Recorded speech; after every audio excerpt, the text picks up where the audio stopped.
English, a daily 30-minute program from the Voice of America. I'm Ashley Thompson. And I'm Dan Novak.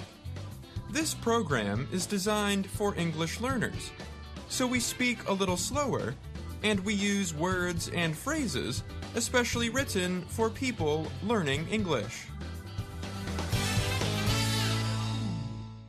Coming up on the program, Faith Perlow and Andrew Smith have a story on a kidnapping scam targeting Chinese students in the U.S. Gregory Stockel reports on a new study about an ancient species of great ape. Dan Friedel has the health and lifestyle report on an ultrasound tool that can help deliver Alzheimer treatments to the brain. Later, Andrew and Jill Robbins present the lesson of the day. But first... Late last month, 17-year-old Chinese student Kai Zhuang was reported missing near Salt Lake City in the American state of Utah. He was found days later, alone and cold in a tent in the mountains north of the city.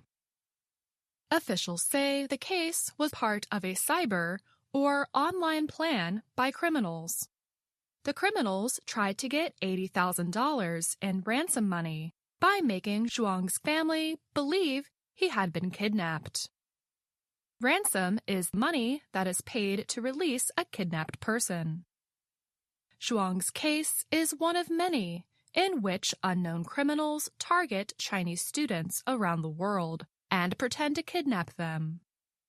The criminals often pretend to be Chinese police or government officials.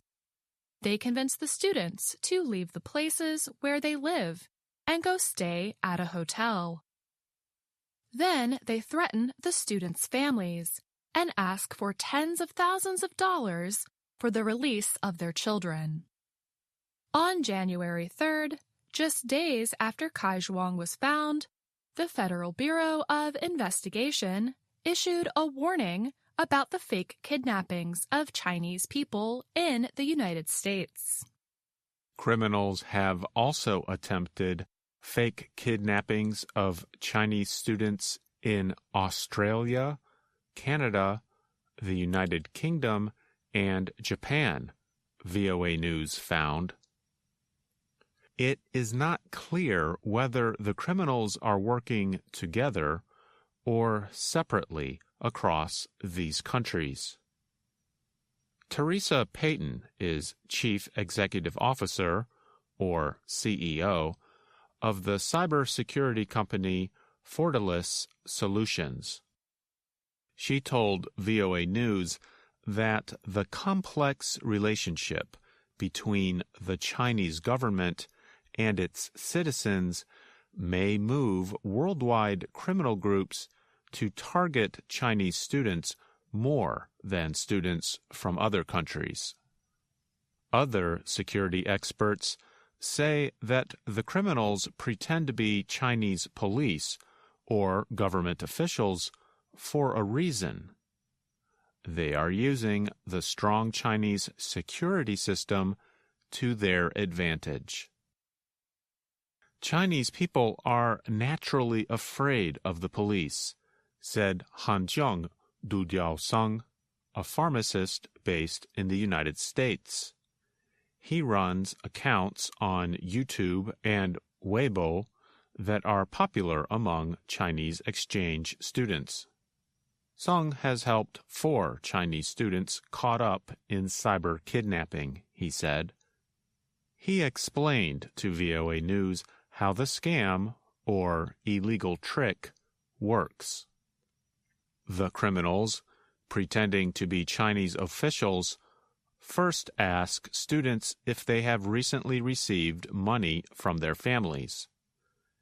If they say yes, the criminals lie to the students. They may tell them that the money was sent illegally, or they may tell them their families are targets of criminals. Then they tell the students to stop communicating with their family while officials look into the problem.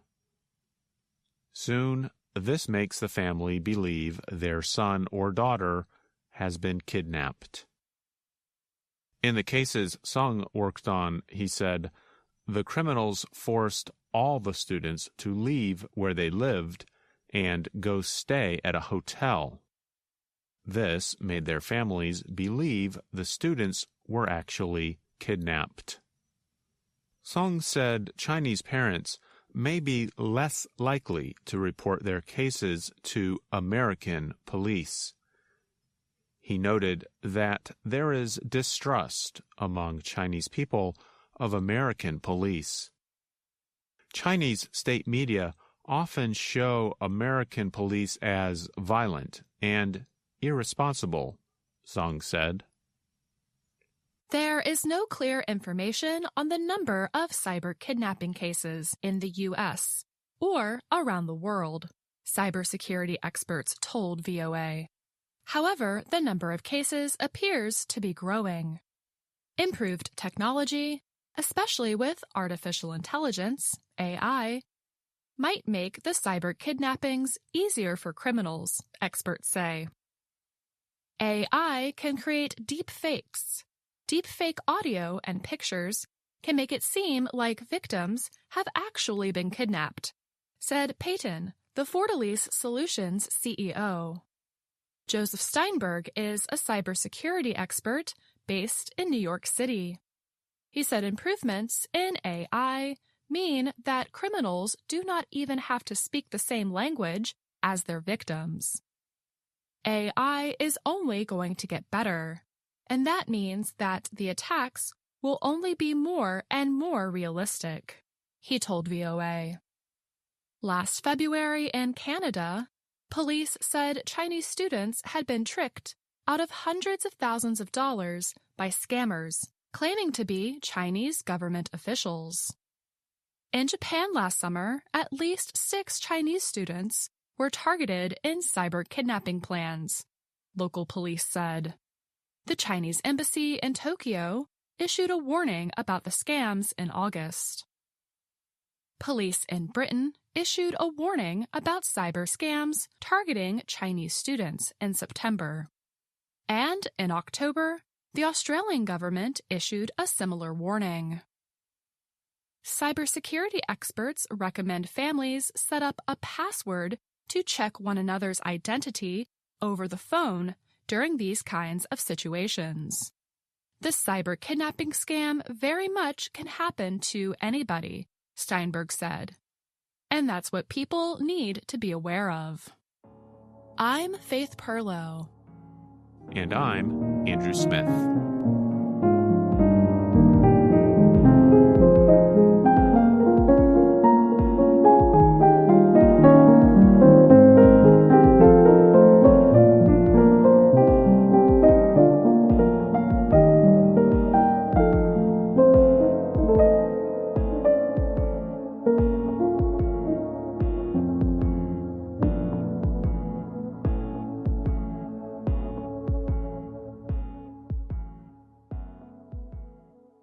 An ancient species of great ape likely disappeared hundreds of thousands of years ago when climate change put their favorite fruits out of reach during dry seasons, scientists recently reported.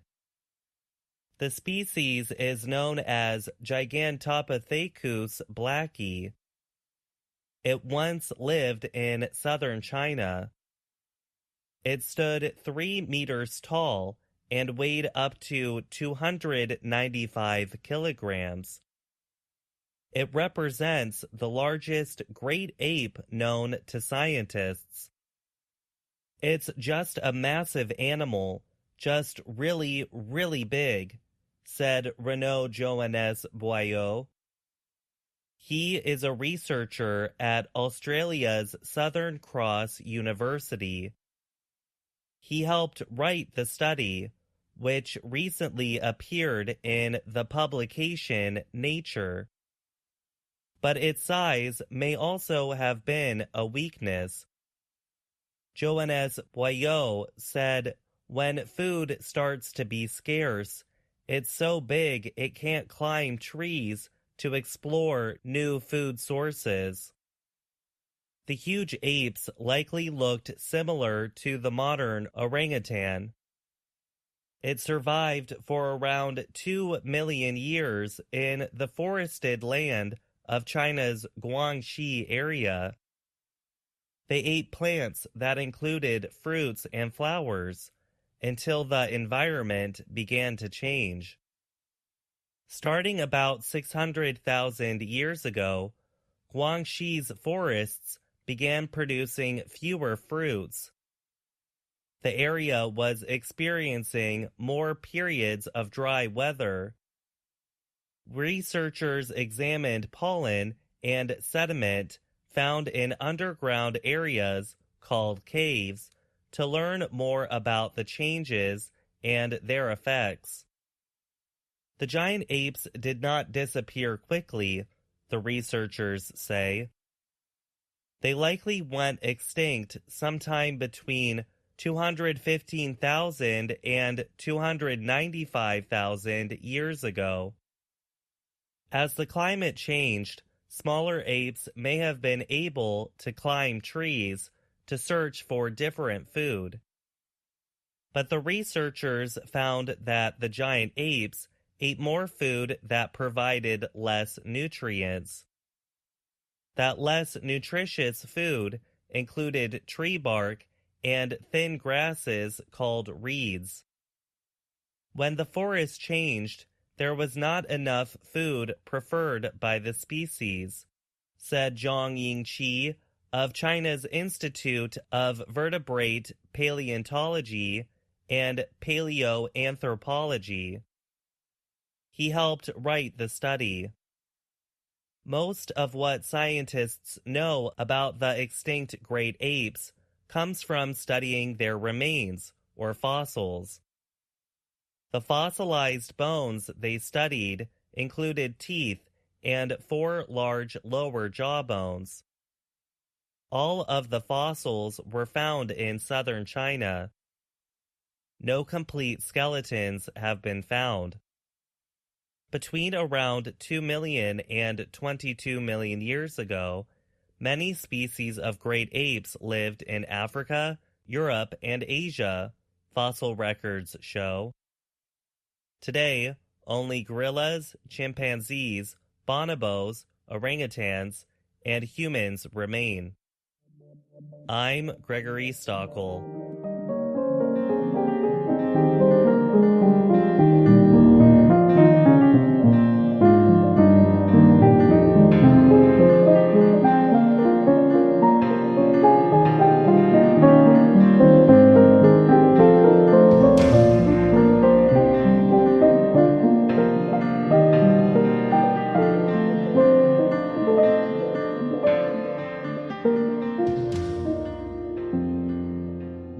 Researchers recently said a new tool that uses what is called focused ultrasound can help deliver important medicine to the brains of Alzheimer's patients. Alzheimer's is a disease that slowly reduces the brain function of patients, causing confusion and other problems. The new delivery method helps drugs remove the brain-clogging plaque the disease is known for. The small sound waves created by the ultrasound tool create openings in what is called the blood-brain barrier. It is the protective lining in blood vessels that prevents bacteria and other damaging substances from getting into the brain. However, the barrier also prevents Alzheimer's medication from getting into the brain. The new technique permits the medicine to get into the brain more easily and remove the plaque faster.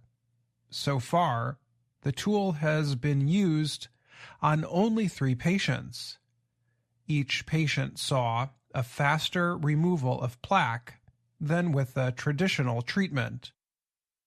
Dr. Ali Rezai of West Virginia University's Rockefeller Neuroscience Institute led the study. Our goal is to give patients a head start, he said. Some of the new Alzheimer's treatments take a long time to work, he explained. But with the ultrasound tool, the drugs move into the brain faster. The medicine delivery requires 3 steps.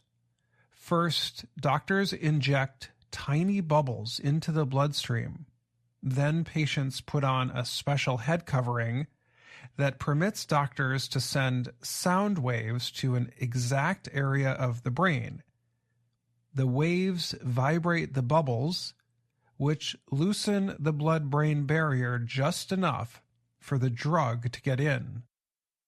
Before Rezai's study, other researchers discovered the ultrasound technique was able to make small openings in the barrier. The openings closed up after 48 hours. Rezai's experiment showed that the technique could be used to deliver medicine. Many of the recently approved Alzheimer's treatments take a long time to work. Patients must come for injections every few weeks for 18 months. The new treatment offers hope that patients can get results faster. Why not try to clear the plaques within a few months? Rezai asked when discussing the reason behind his study. His team gave 3 patients a dose of the drug Aduhelm each month for 6 months. Right after each injection, his team aimed the focused ultrasound at part of the brain known to have the plaque buildup. As a result, more of the day's dose of the drug got through the blood-brain barrier. The team scanned the patient's brains before and after the treatment. After 6 months, scans showed a 32% reduction in plaque in the areas that were targeted compared to areas that were not targeted. Dr. Eliezer Maslia of the National Institute on Aging was not involved in the research. Maslia said, "The trial brings some hope for Alzheimer's patients." However, he advised that larger trials are needed. "It's very exciting data," he said. "It opens the door for more extensive, larger studies."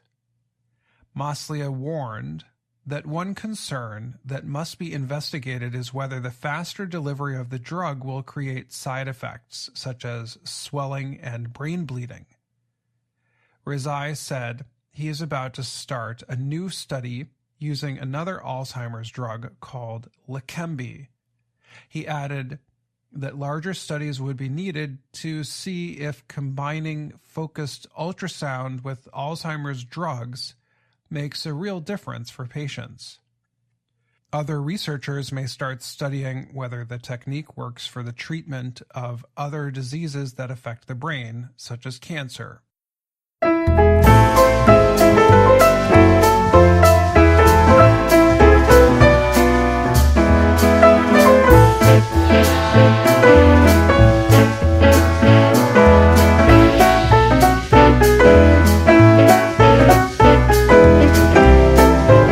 Thanks again for having me, Dan.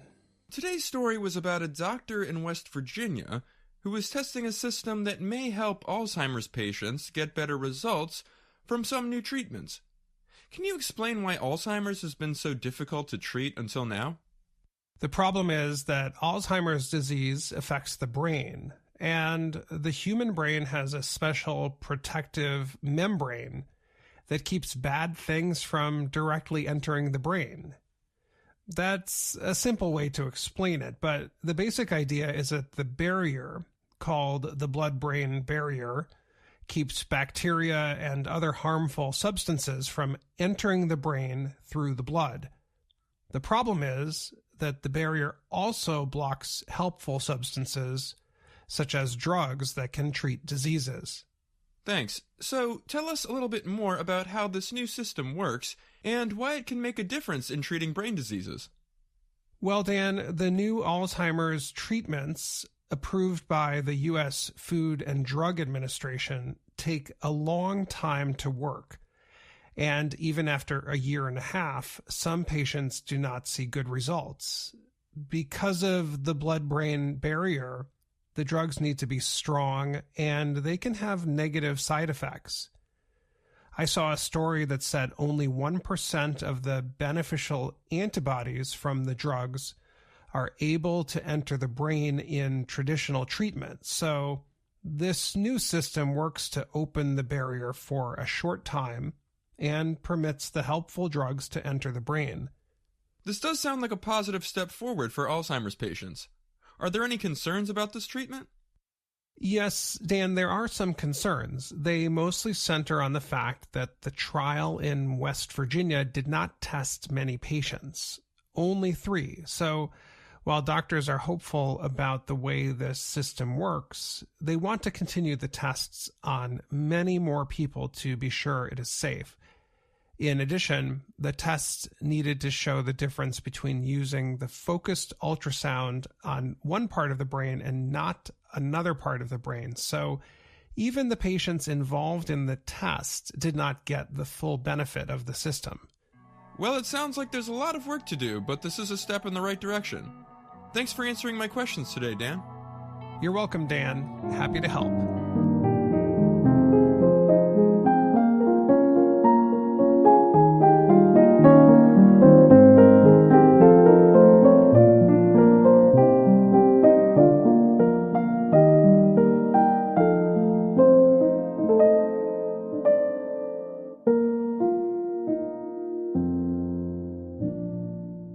VOA Learning English has launched a new program for children. It is called Let's Learn English with Anna. The new course aims to teach children American English through asking and answering questions and experiencing fun situations. For more information, visit our website, learningenglish.voanews.com.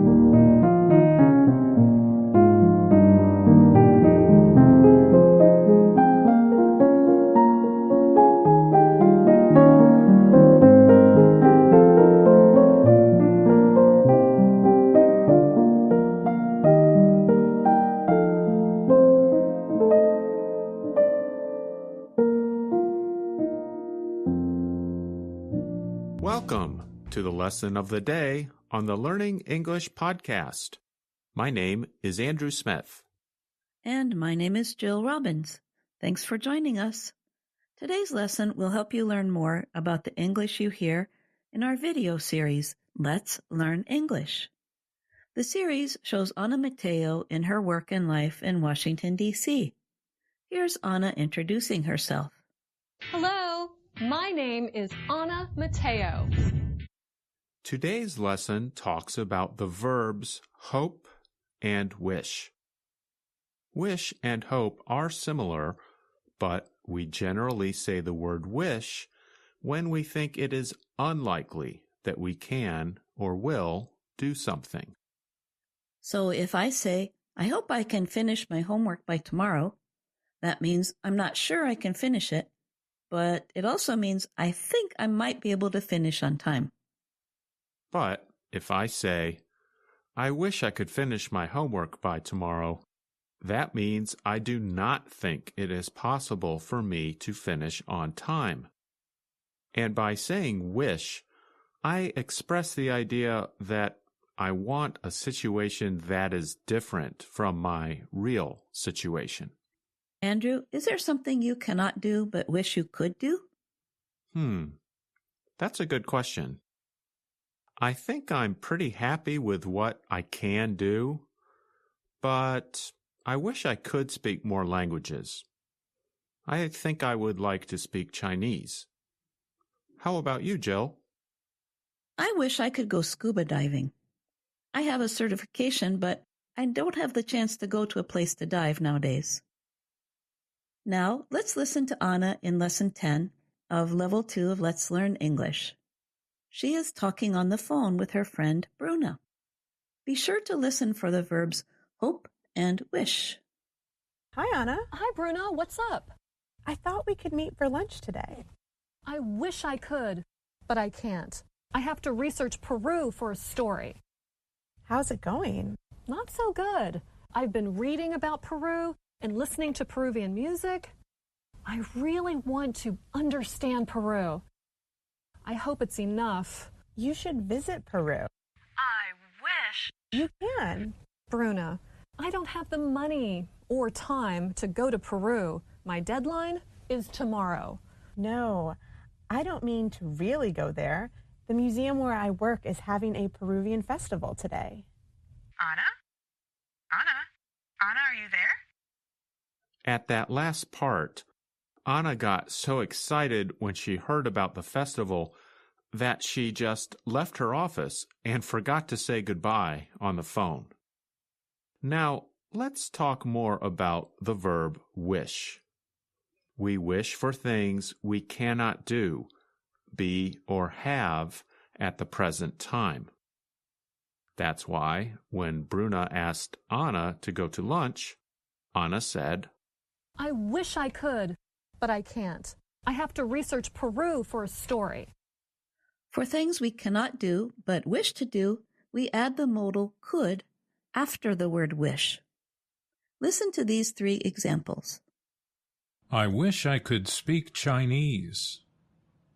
I wish I could visit my family more often.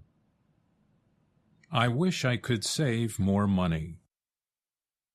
In those 3 examples, the speaker cannot speak Chinese, cannot visit family, and cannot save money. But the speaker wishes he could do those things. Next, for things we do not or cannot have, we put the word had after the word wish. Listen to these examples. We'll say what we don't have and then what we wish for. I don't have much time. I wish I had more time. I don't have many friends. I wish I had more friends. Next, for situations or states of being, we change the form of the verb be. After the word wish, we say were. Listen to these examples. We'll describe a situation and then say the different situation we wish for. I am not young. I wish I were younger. It is not sunny today. I wish it were sunny today. You are not here with me. I wish you were here with me. Now, here's one more example with Bruna and Anna. They meet at the museum. Listen for the verbs hope and wish. Don't forget, this festival also shows Peruvian art. I hope I have time to see everything. Anna, I wish I could join you, but I have some work to do. Of course. You go back to work. I'll check out the art. Andrew, I wish we had more time to give our listeners ways to practice using the verb wish. Me too, but don't worry. In our next lesson of the day, we're going to explain more and give our listeners ways they can practice using the verb wish. I hope they will listen to that lesson. Me too. And we hope you've enjoyed today's lesson. Remember that you can also find us on YouTube, Instagram, and Facebook. Thanks for listening. I'm Andrew Smith. And I'm Jill Robbins.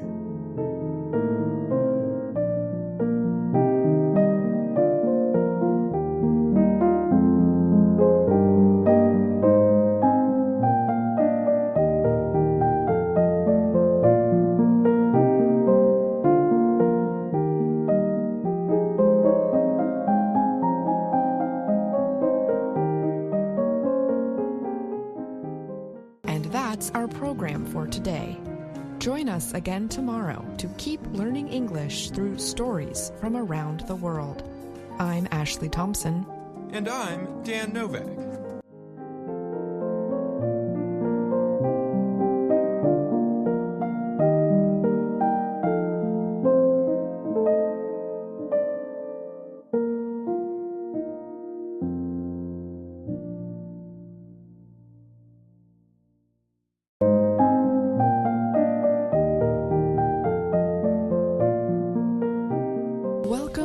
Learning English, a daily 30-minute program from the Voice of America. I'm Ashley Thompson. And I'm Dan Novak.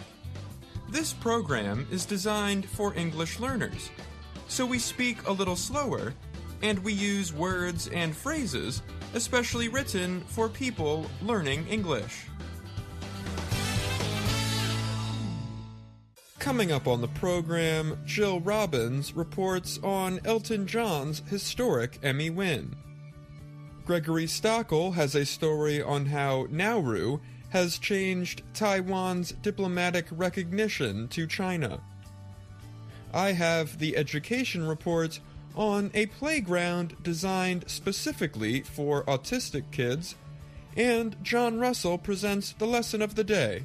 But first, the Emmy Awards program on Monday night honored British singer Elton John with a prize for his movie, which Disney Plus presented in 2023.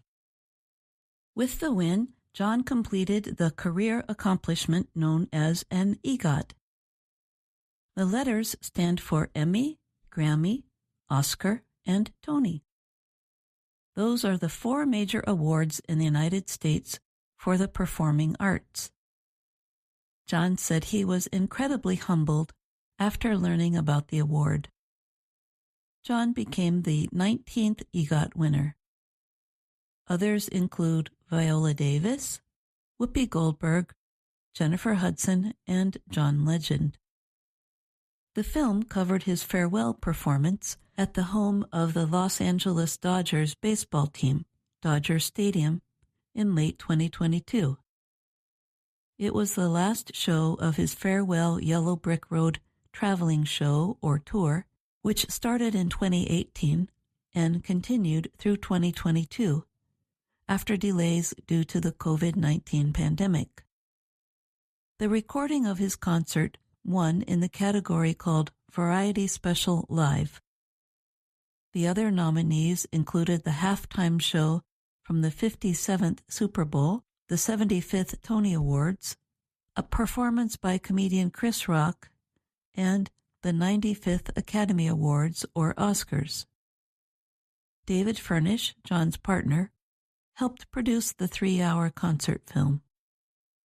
Furnish attended Monday's ceremony in Los Angeles. He said John was sleeping at his home in Great Britain. Furnish said he used a video call app to tell John the news. "We FaceTimed him. We woke him up in the middle of the night," Furnish said. John is recovering from a knee replacement medical operation. U.S. President Joe Biden congratulated John on the social media service X. Sir Elton John has been a tidal wave throughout his career to help people rise up and make hope and history rhyme, he posted. In a statement sent out after winning the award, John said he appreciated the unwavering support of my fans all around the world. He added, "Tonight is a testament to the power of the arts and the joy that it brings to all our lives. Thank you to everyone who has supported me throughout my career. I am incredibly grateful." John has several Grammy Awards for his singing and recording career. He won a Tony for writing the music for the Broadway musical Aida. He won 2 Oscars for writing songs in movies, first for Can You Feel the Love Tonight from The Lion King, and I'm Gonna Love Me Again from Rocket Man. I'm Jill Robbins.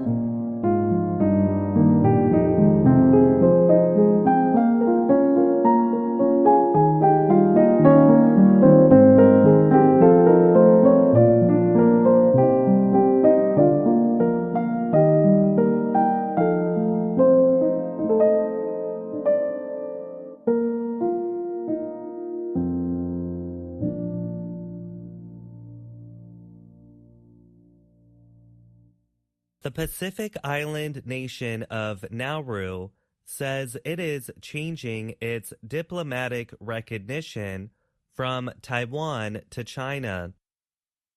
The move reduces the number of Taiwan's diplomatic allies to 12 around the world. Nauru's government announced the change this week, confirming it would re-establish diplomatic ties with China. China claims self-governing Taiwan as its territory. So countries must choose whether to establish diplomatic relations with China or Taiwan. China has been pushing nations in recent years to cut diplomatic ties with Taiwan and recognize China. Chinese officials often try to persuade nations with promises of development aid. This policy change is a significant first step in moving forward with Nauru's development, the government statement said. China welcomed Nauru's announcement. Nauru said it would move to a One China policy. The One China policy recognizes that Taiwan is part of China and accepts Beijing as the seat of government for China. This differs from America's One China policy, which recognizes Beijing as the seat of China's government, but does not take a position on which country rules Taiwan. The policy change was seen as a setback to Taiwan after it was announced just 2 days after the island held democratic elections. The winner of those elections, President-elect Lai Ching-te, is set to take office in May. He has been described by China as a separatist. China has said Taiwan must come under the control of mainland China at some point. Chinese forces have repeatedly held military exercises around the island in recent years to show the government's will and military strength. Lai's Democratic Progressive Party supports keeping Taiwan independent from China. Taiwanese Deputy Foreign Minister Tian Sheng-kwang accused China of purposefully timing the news to the recent election. China's intention is to attack the democracy and freedom that the Taiwanese people are proud of, Tian told a news briefing.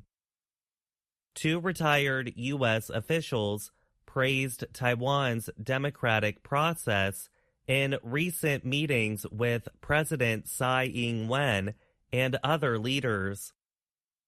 The Biden administration asked the former officials to visit privately since the U.S. does not have official diplomatic ties with Taiwan.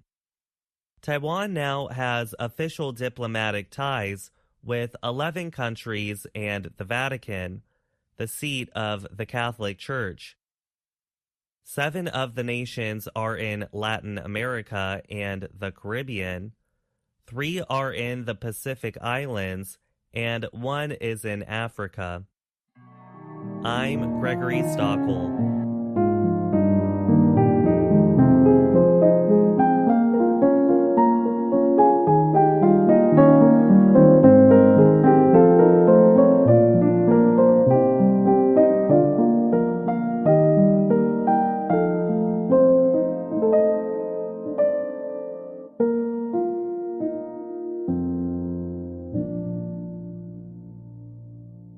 At first look, the playground at the Children's Guild Transformation Academy in Baltimore, Maryland, looks like any other. It has swings, slides, and places for children to climb and crawl. But the playground is not just a place for fun. It is also a place where students can learn, grow, and gain independence. Everything from the kind of surface it sits on, to the color of its sitting areas, to the placement of the surrounding fence, is specifically designed for kids with autism. Mark Rappaport is the managing director of Autism Services at the Transformation Academy. He told VOA Learning English the school accepts students aged 5 to 21 with autism spectrum disorder, or ASD, and are lower functioning. None of our kids will ever drive, Rappaport said. None of our kids will ever live fully independently. None of our kids graduate high school. Rappaport said the goal of Transformation Academy is to make the students as independent as possible in an effort to help them prepare for adult life. The school aims to provide help with developing communication and social skills, as well as practical abilities like cleaning or cooking. And learning through play is a big deal, Rappaport said. The classroom is great, but it's things like play that's at the heart of the mission, which is building independence and getting them to be able to go into the adult world. The playground, designed by Maryland company Sparks at Play, using structures manufactured by Landscape Structures Incorporated, took months to develop, said Dan Hack. He works for Sparks at Play and helped lead the playground's design.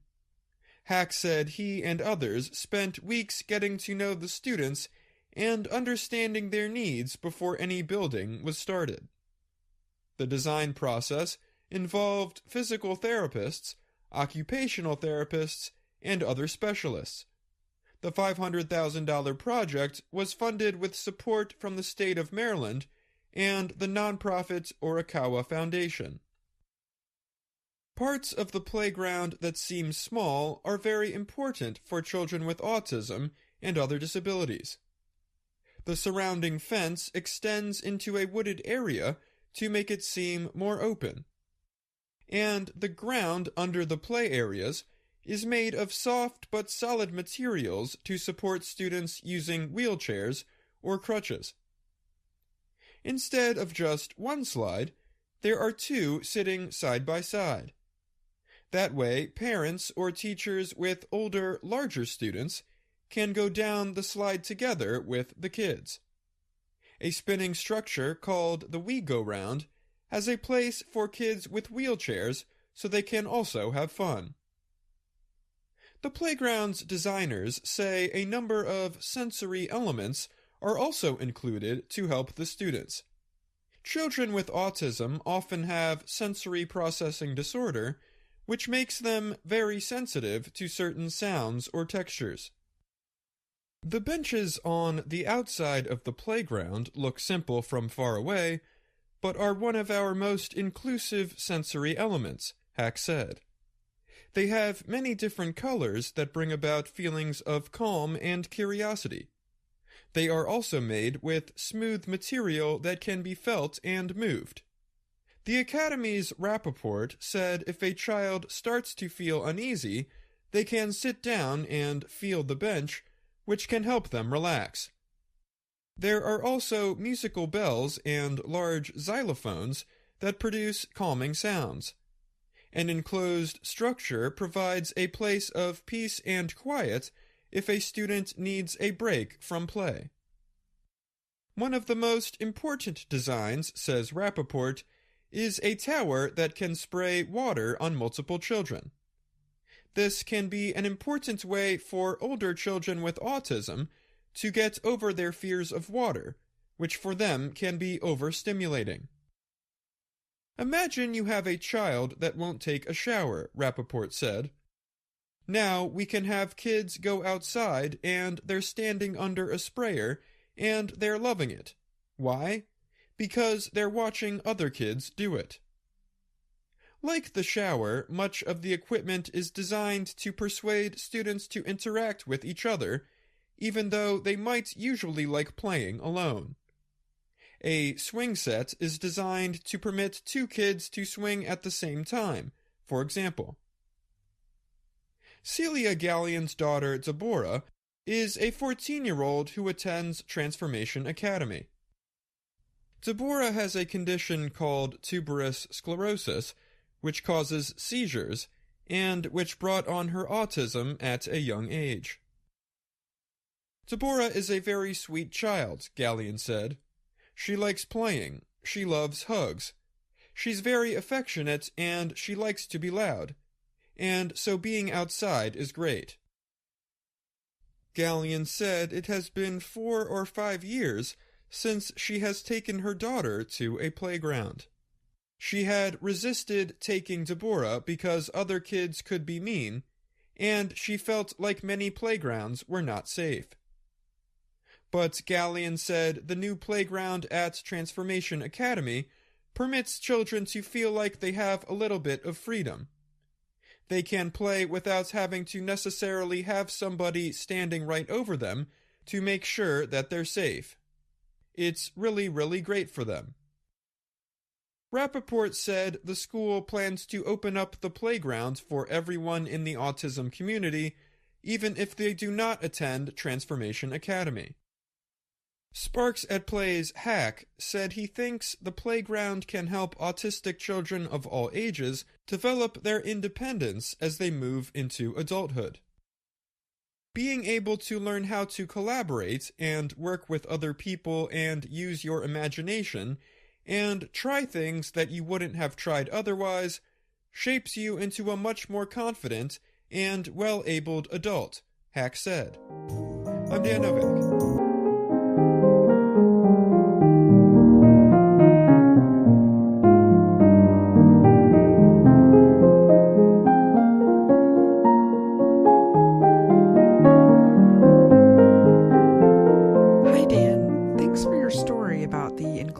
Playground in Baltimore.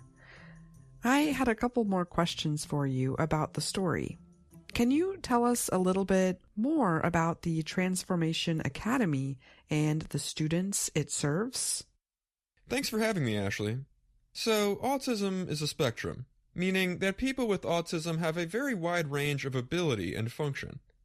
Mark Rappaport from the school, whom I interviewed, compared autism to an American football field, which has 100 yards. He said students at the school are anywhere from yard 1 to yard 7 or 8. So that means pretty low functioning. Many of the students have speech problems or have difficulty with motor function. The students at Transformation Academy can't be served at many other programs. But they love to play just like any other kid, which is why this playground is so important for them. You visited the playground personally a couple of weeks ago. What did you find was the most interesting part? Well, I thought it was really cool, Ashley. When you're first looking at it, it looks like any other playground, which is kind of the whole idea, so that kids with autism or other disabilities don't feel any differently when they play. A kid with a wheelchair, for example, can easily play with their friends, and they won't feel excluded. So there's many parts of the playground that might not look special to you or me, but are specifically designed for kids with autism.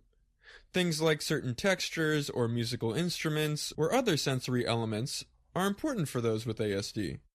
There's extra ropes on one of the climbing structures. Now, we probably wouldn't notice things like extra ropes, but it's things like that that make it a more inclusive and safe playground. How can the playground be used for learning? In several ways. One of the most important, which I mentioned in the story, was the structure that sprays water. For kids with autism, the feeling of water can be really overwhelming. So they might take baths, but not showers. And when you get older, taking a shower is a pretty essential part of adulthood. So getting used to being sprayed with water in a safe and fun environment can actually be really important in learning to be more comfortable with water. Well, thanks for this report, and thanks so much for answering my questions today. You're welcome, Ashley. In this next report, Brian Lynn tells us about new rules on artificial intelligence use in British and Welsh courts. We learn that AI methods may now be used to support some court duties, but may not be used for case research. Pay careful attention to the word biased. We will talk more about it after the report. Judges in Britain and Wales have been given permission to use artificial intelligence, AI, tools to help them write legal opinions. The Courts and Tribunals Judiciary is the organization that oversees court systems and judges in Britain and Wales. It provided new rules on the use of AI last month. While approving AI methods to support basic duties, the judiciary warned judges to never use such tools to carry out case research or legal examinations. The guidance said AI should not be used for those activities because the technology can produce false, misleading, or biased information. Geoffrey Voss is head of civil justice in England and Wales.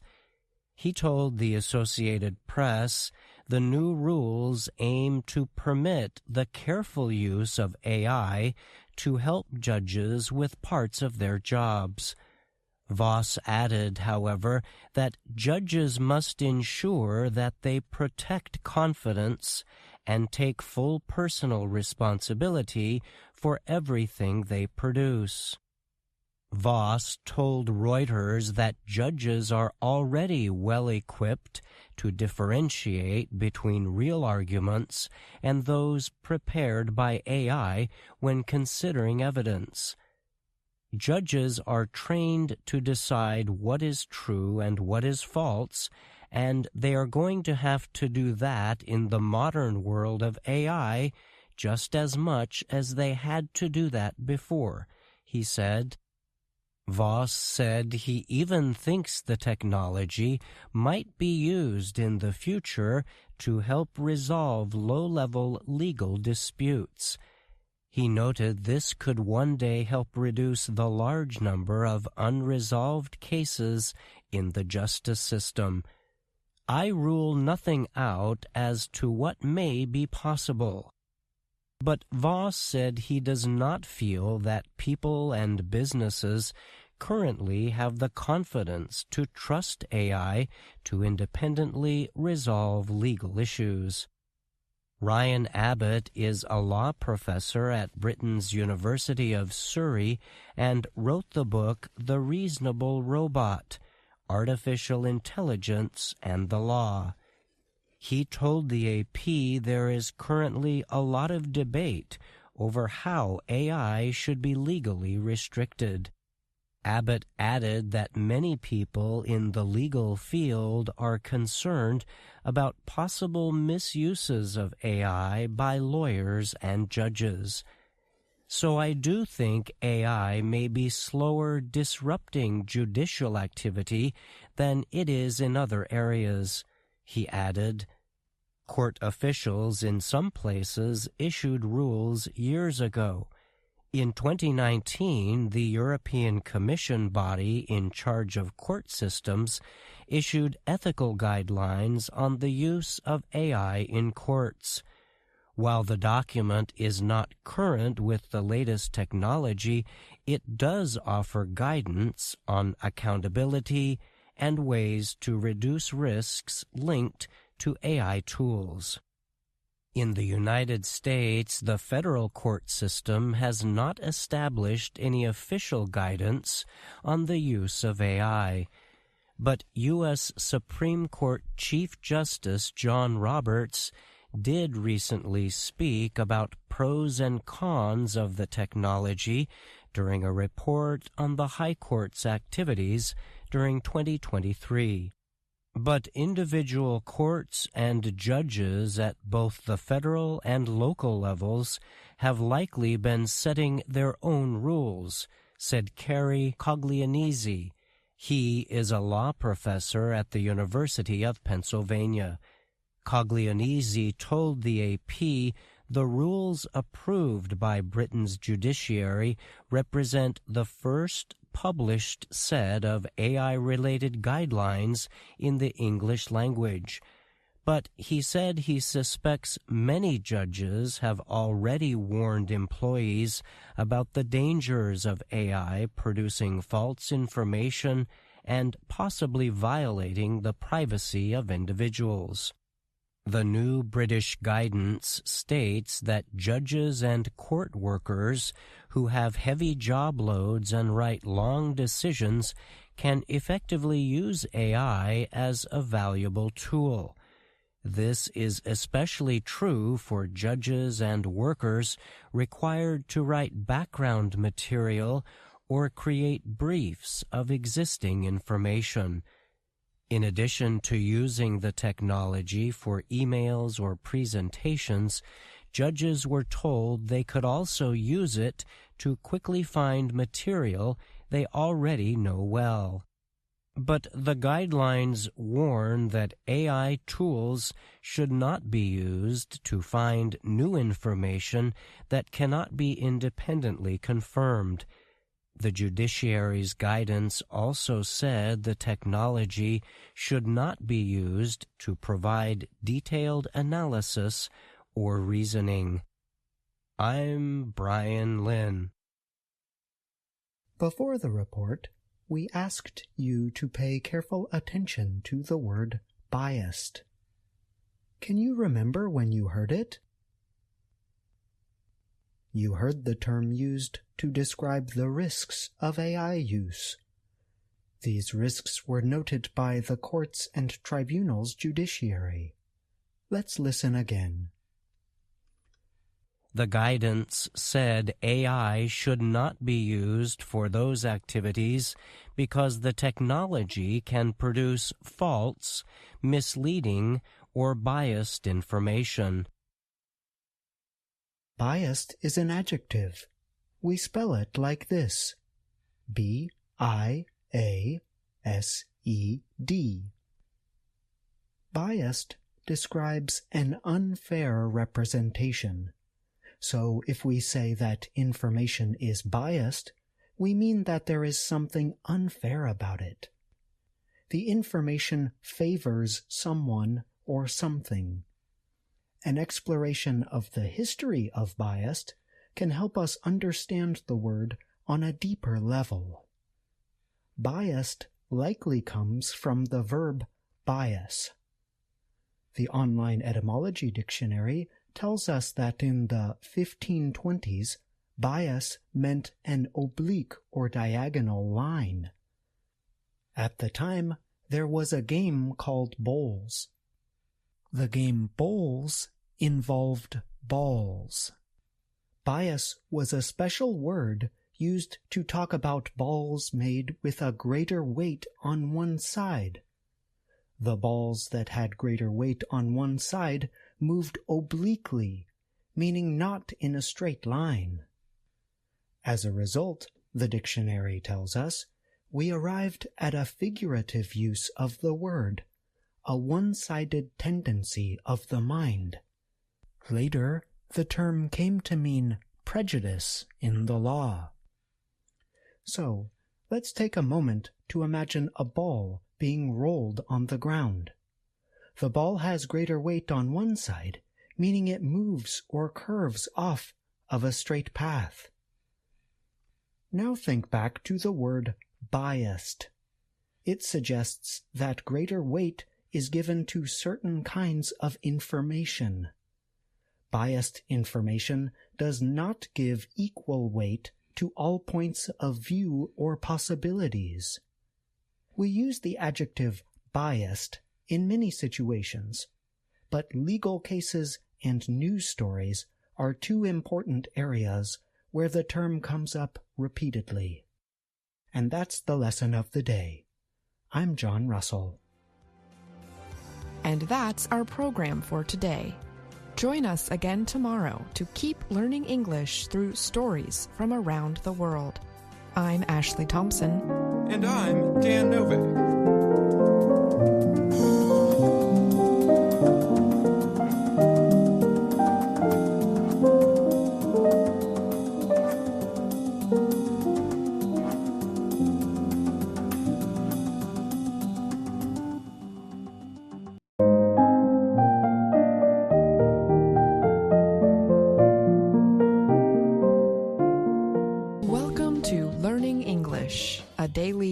3-minute program from the Voice of America.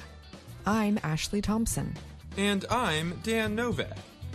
This program is designed for English learners, so we speak a little slower, and we use words and phrases especially written for people learning English.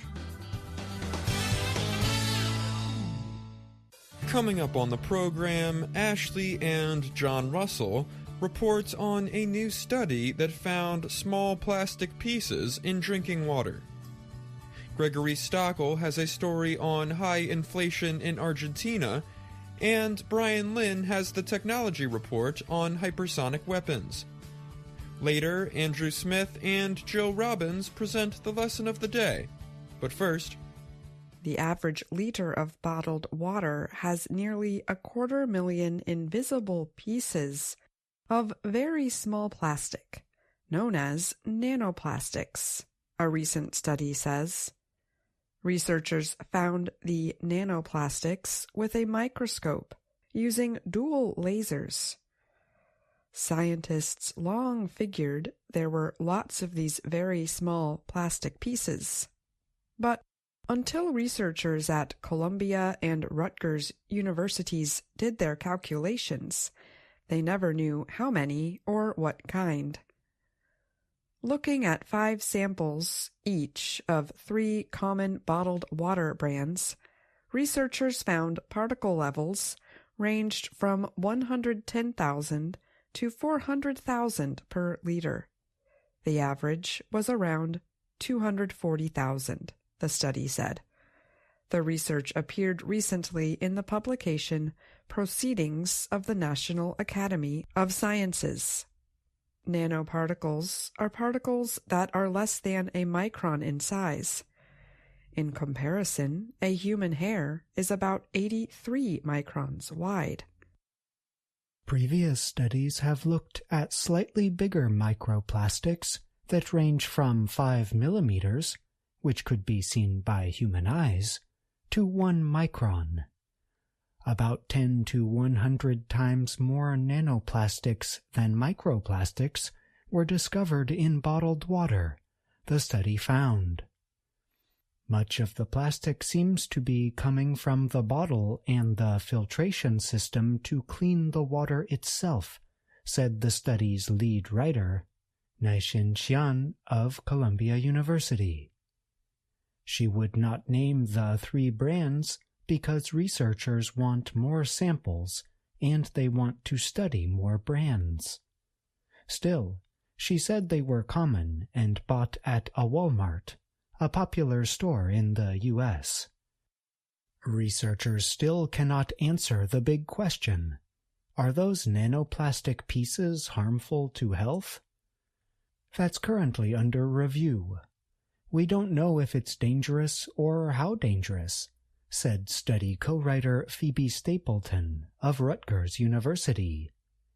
We do know that they are getting into the tissues of mammals, including people, and the current research is looking at what they're doing in the cells.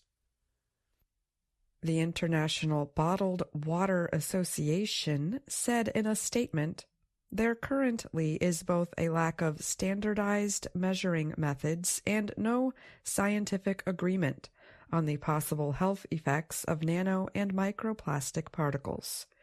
The statement added, therefore, media reports about these particles in drinking water do nothing more than unnecessarily scare consumers. The American Chemistry Council, which represents plastics manufacturers, declined to immediately comment. The Associated Press spoke with 4 co-writers of the study. All of them said they would cut back on their bottled water use. Columbia chemist Wei Min said he has reduced his bottled water use by half. Stapleton said she now depends more on filtered water at home in New Jersey. But study co-writer Beijian Yan, a Columbia environmental chemist who increased his tap water usage, pointed out that filters themselves can be a problem by introducing plastics.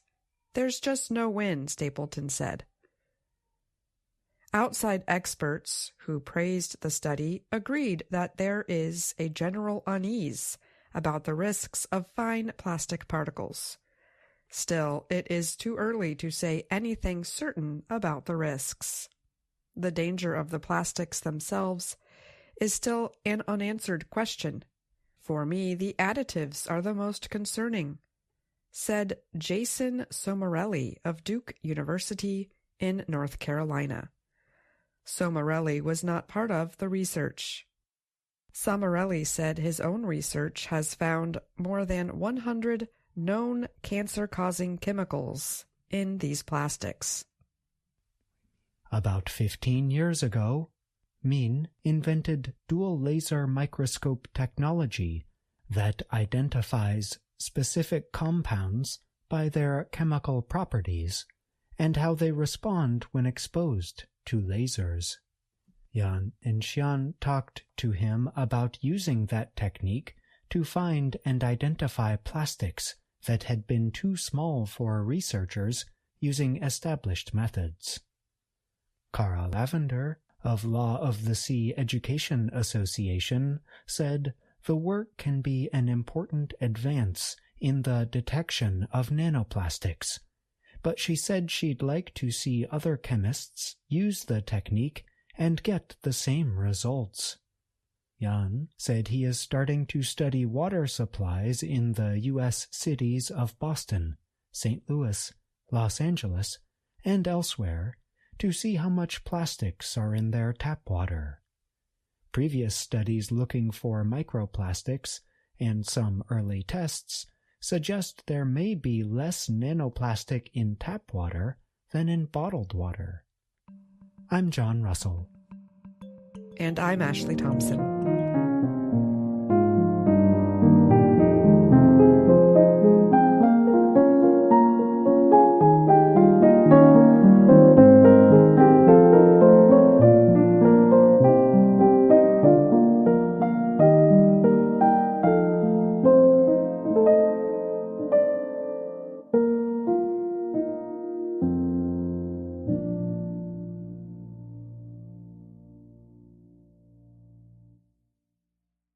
Argentina's yearly inflation increased to 211.4% in 2023.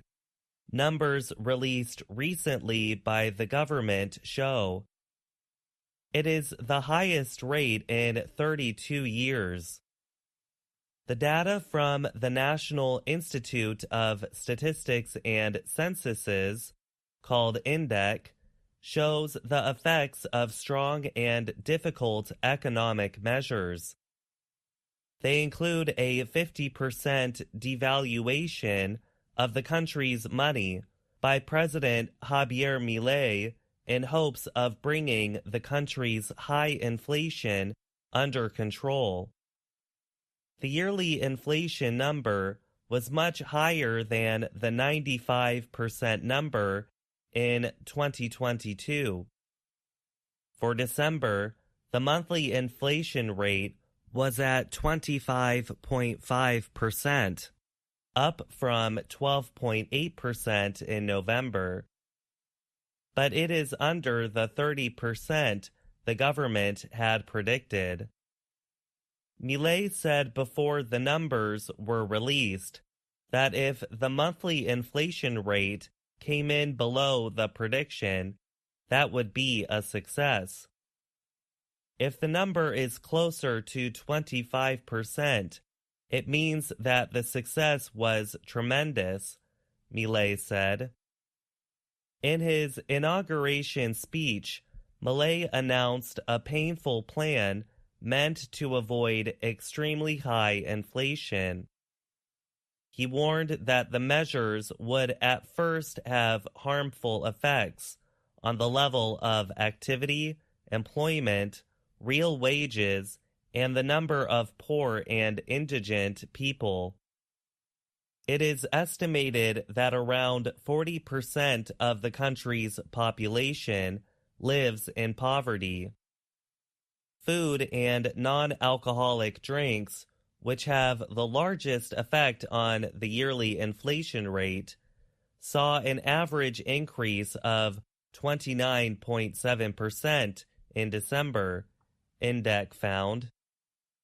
Other products used by the general population rose by around 30%, while medications had an average increase of 40%. I'm Gregory Stockel.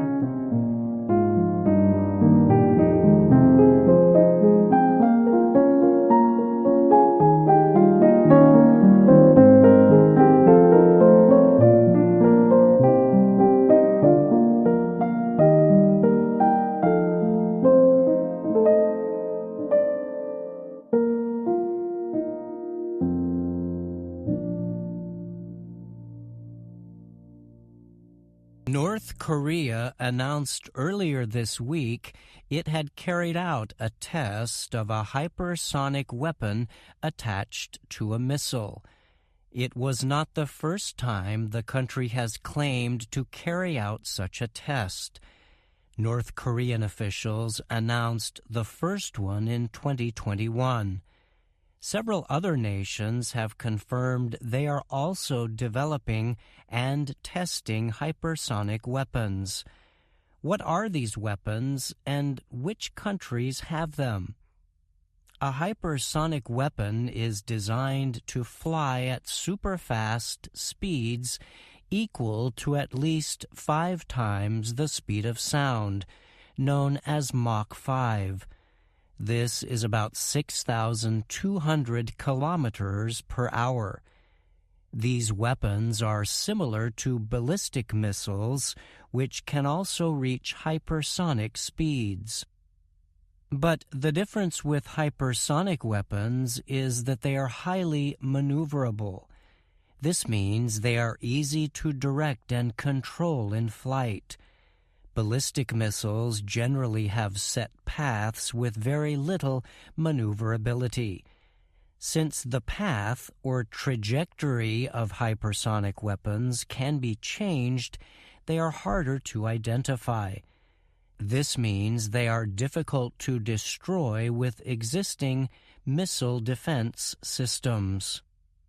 The two main kinds of hypersonic weapons are hypersonic glide vehicles and hypersonic cruise missiles. Hypersonic glide vehicles launch from a rocket. The glide vehicle then separates from the rocket and glides at speeds of at least Mach 5 toward a target. Hypersonic cruise missiles do not have a glide vehicle and are powered by high-speed, air-breathing engines. Hypersonic missiles generally launch warheads at speeds of at least Mach 5 while traveling at fairly low altitudes. Newly developed hypersonic weapons fly higher than less speedy missiles, but lower than intercontinental ballistic missiles. Hypersonic weapons are more difficult to identify and shoot down. North Korea's first hypersonic missile test, carried out in 2021, used a glider-shaped warhead. Another launch in 2022 involved what South Korean military officials said was a kind of ballistic missile warhead with maneuverability to hit a target. North Korean state media said the country's latest launch came on January 14th. It aimed to test the performance of a new multi-stage solid-fuel engine attached to a hypersonic warhead. North Korea described the test as a success. South Korean military officials said the missile flew about 1,000 kilometers before landing in waters between the Korean peninsula and Japan. International experts have said North Korea is interested in hypersonic technology because it can be used to distantly deploy weapons while avoiding missile defense systems. North Korea could, for example, use such weapons to target U.S. military bases in Japan and Guam. The United States, Russia, and China are all developing hypersonic weapons. Additional nations are carrying out research, while others have claimed tests that have not been confirmed. U.S. military and intelligence officials say China is building and testing both hypersonic cruise missiles and hypersonic glide vehicles. U.S. officials say China is believed to have carried out hundreds of hypersonic weapons tests between 2016 and 2021. Reuters reported on one Chinese test in 2021. A hypersonic glide vehicle flew through space and circled the world before heading down toward its target, the news agency said. Also in 2021, Russia successfully tested a hypersonic cruise missile. President Vladimir Putin described the launch as the start of a new generation of missile systems. The United States confirmed in September 2021 it had tested an air-breathing hypersonic weapon. The next year, the U.S. military requested $3.8 billion to develop hypersonic weapons, plus another $246.9 million for hypersonic defense research. U.S. hypersonic weapons can be armed with additional warheads. The Congressional Research Service describes the U.S. Army's long-range hypersonic weapon as a ground-launched missile equipped with a hypersonic glide body and associated transport, support, and fire control equipment. The Army says such weapons are designed to reach the top of Earth's atmosphere and remain just out of reach of missile defense systems. I'm Brian Lynn.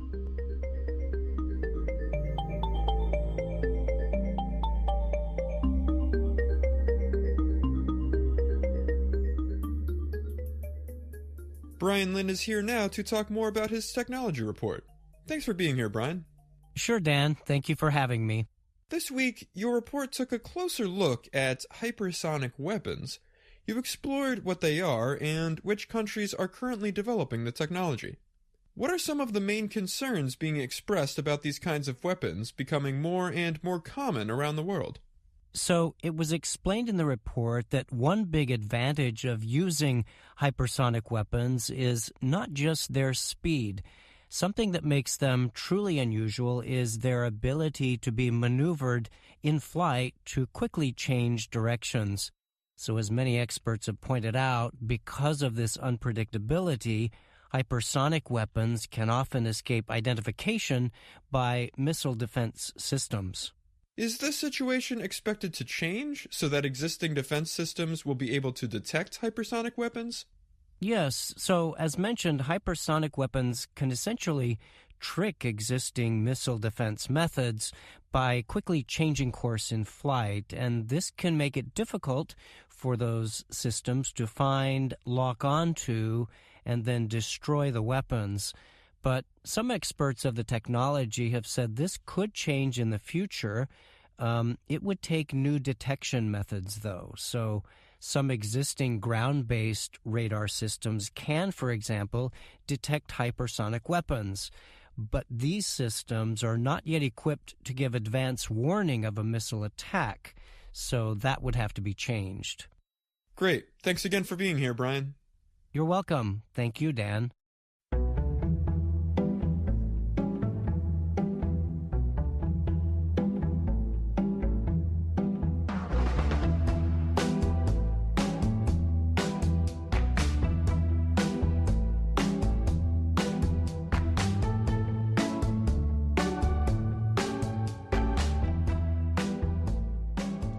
Welcome to the Lesson of the Day on the Learning English podcast. My name is Andrew Smith. And my name is Jill Robbins. Thanks for joining us. Today's lesson will help you learn more about the English you hear in our video series, Let's Learn English. The series shows Ana Mateo in her work and life in Washington, D.C. Here's Ana introducing herself. Hello, my name is Ana Mateo. In our previous lesson of the day, we heard Ana and her friend Bruna talk about hopes and wishes. In today's podcast lesson, we're going to give you more ways to practice using the verb wish. But first, let's listen to Ana and Bruna again. This is from Lesson 10 of Level 2 of the Let's Learn English series. Hi, Ana. Hi, Bruna. What's up? I thought we could meet for lunch today. I wish I could, but I can't. I have to research Peru for a story. How's it going? Not so good. I've been reading about Peru and listening to Peruvian music. I really want to understand Peru. I hope it's enough. We wish for things we can't do, have, or be. That means we wish for things that are different from how things are now. To show this difference, English changes the form of the verb or modal that follows the word wish. For example, can changes to could, have changes to had, is, was changes to had been, and so on. So it sounds like this. I wish I could. I wish I had. I wish I were. I wish I had been. Of course, those are not complete sentences. So now we'll explain how you can practice making sentences with the word wish. First, write or think of a sentence that describes a real situation in the present or in the past. Then use a sentence with wish to express the idea that we want a different situation. Jill and I are going to give you some examples. First, we say one thing, and then we wish that thing were different. Are you ready, Jill? Ready. I can't swim. I wish I could swim. I don't understand the question. I wish I understood the question. My head hurts. I wish my head didn't hurt. Okay. Notice that after the word wish, we use a word that sounds like we are talking about the past. But we are not talking about the past. Listen again to this example. I don't understand the question. I wish I understood the question. The verb understand changes to understood, but we're not talking about the past. In fact, we want to understand the question now. But because wish means that it is not possible at the present time for us to understand, we change the verb to understood. We could also say, I wish I could understand the question. This change of the verb form also happens in conditional statements, like sentences that start with the word if. Right. For example, we say, if I had more time, I would study more. The verb had does not mean the past. Instead, it shows a situation that is not real, because it comes after the word if. Okay, now let's give more examples with wish. Are you ready again, Jill? Ready. I didn't see the game. I wish I had seen the game. He is not here. I wish he were here. I smoke cigarettes. I wish you didn't smoke cigarettes. They talk really fast. I wish they didn't talk so fast. You were not at the party. I wish you had been at the party. Notice that for real statements about what people do, we change it to negative when we use wish. They talk really fast. I wish they didn't talk so fast. In the same way, the negation, shown by the word not, disappears when we use wish. I didn't see the game. I wish I had seen the game. Now, it's your turn, listeners. We will say a sentence about a real situation and then give you time to say a sentence using the word wish. After, you will hear us say a sentence using the word wish, so you can compare your answer. Are you ready? Okay, here we go. Sentence number 1. I can't visit my family.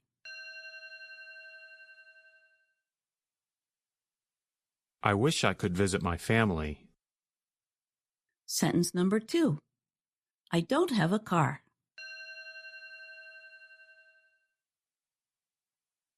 I wish I had a car. Sentence number 3. He is always late.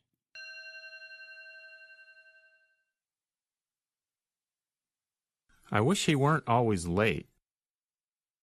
Sentence number 4. They are not here.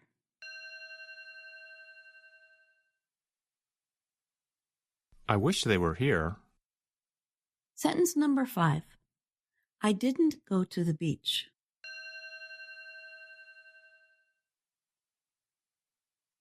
I wish I had gone to the beach. Sentence number 6. She didn't help me.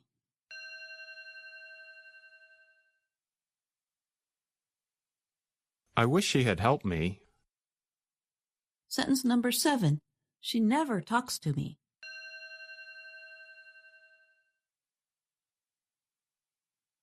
I wish she would talk to me.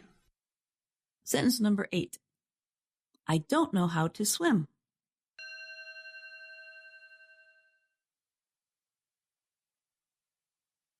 I wish I knew how to swim. Listeners, how well did you do? Was it easy or difficult to change the sentences and use the word wish?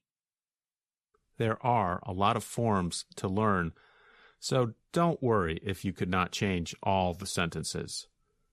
But you can always go back and play the examples again, and try to say the sentences with the word wish. We hope these exercises will be helpful. Now, before we finish, here's a little chant with more examples using the word wish. Ready? Listen. I can't sing, but I wish I could. And you don't dance, but I wish you would. You don't cook, and you don't try. I wish you would cook, and I wish you would try. I would if I could, but I don't have the time. I wish we had a much longer day. I do too, but what else can we say? How about this? We wish we had more time with you. We wish we did, you know it's true. But it looks like time is running out. So one more thing before we go. We hope you'll write us and let us know something that you wish that we would do to help you learn and have fun too. Well, we really do have to go now.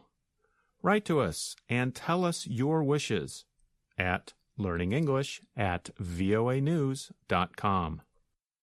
And remember, you can also find us on YouTube and Instagram and Facebook. I'm Jill Robbins. Thanks for listening. I'm Andrew Smith. And that's our program for today. Join us again tomorrow to keep learning English through stories from around the world. I'm Ashley Thompson. And I'm Dan Novak.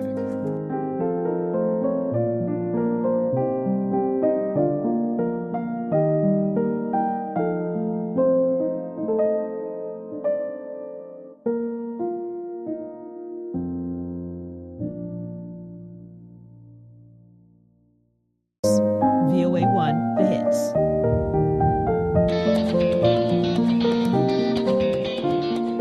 Welcome to Learning English, a daily 30-minute program from the Voice of America. I'm Ashley Thompson. And I'm Dan Novak.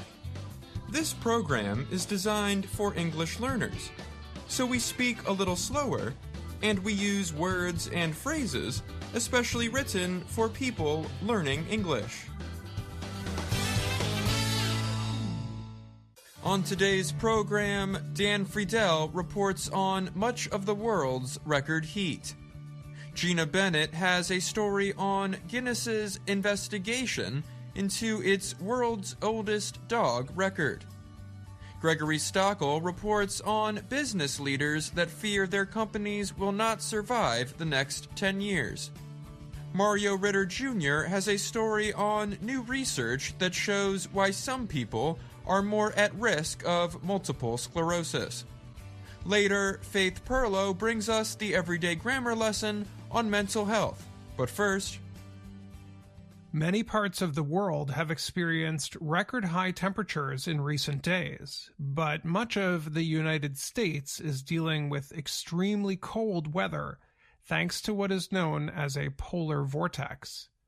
A map showing world temperatures over the last several days had a dark red color in the Arctic, Asia, the Middle East, South America, and parts of Africa.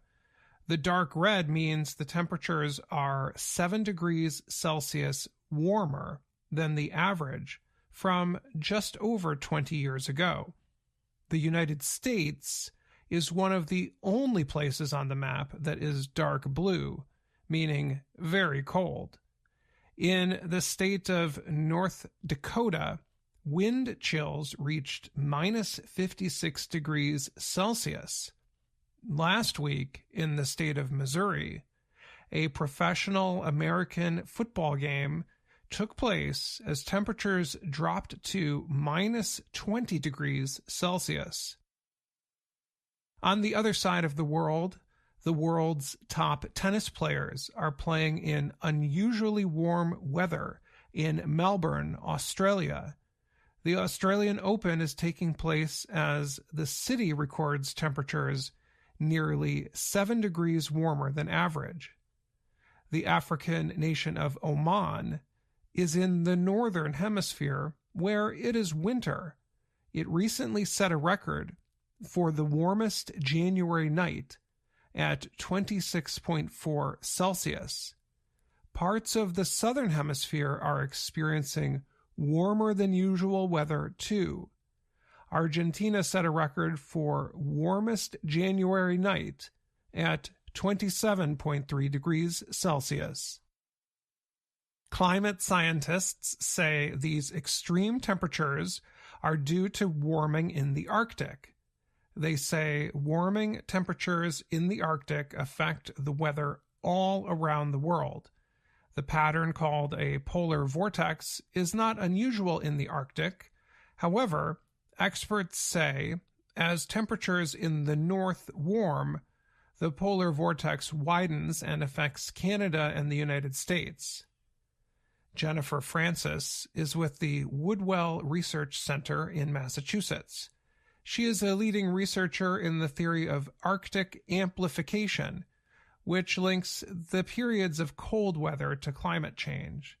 She said, when the Arctic is off the charts warm, like now, we are more likely to see frigid cold invade places like Texas that are ill-equipped to deal with it, she said. Francis added, rapid Arctic warming is one of the clearest symptoms of human-caused climate change.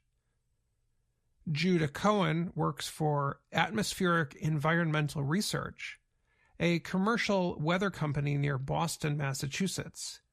He compared the polar vortex to an ice skater doing a spin. When a skater spins very quickly, the vortex winds stay close to the skater. But if the skater slows down, the winds lose their tight circle. All the cold air then gets released away from the center of the polar vortex, Cohen said. When that happens in January, the target of the cold air is the United States. Cohen said the current polar vortex is stronger and longer lasting than usual. Marshall Shepard is a meteorology professor at the University of Georgia. He said that right now there is a complex interaction within our climate system. Winter will always bring us cold weather, but like the warm season, it may be changing in ways that we understand and in ways that we are still learning about, Shepard said.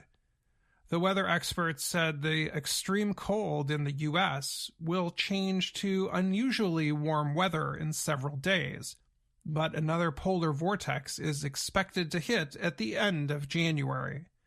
I'm Dan Friedel.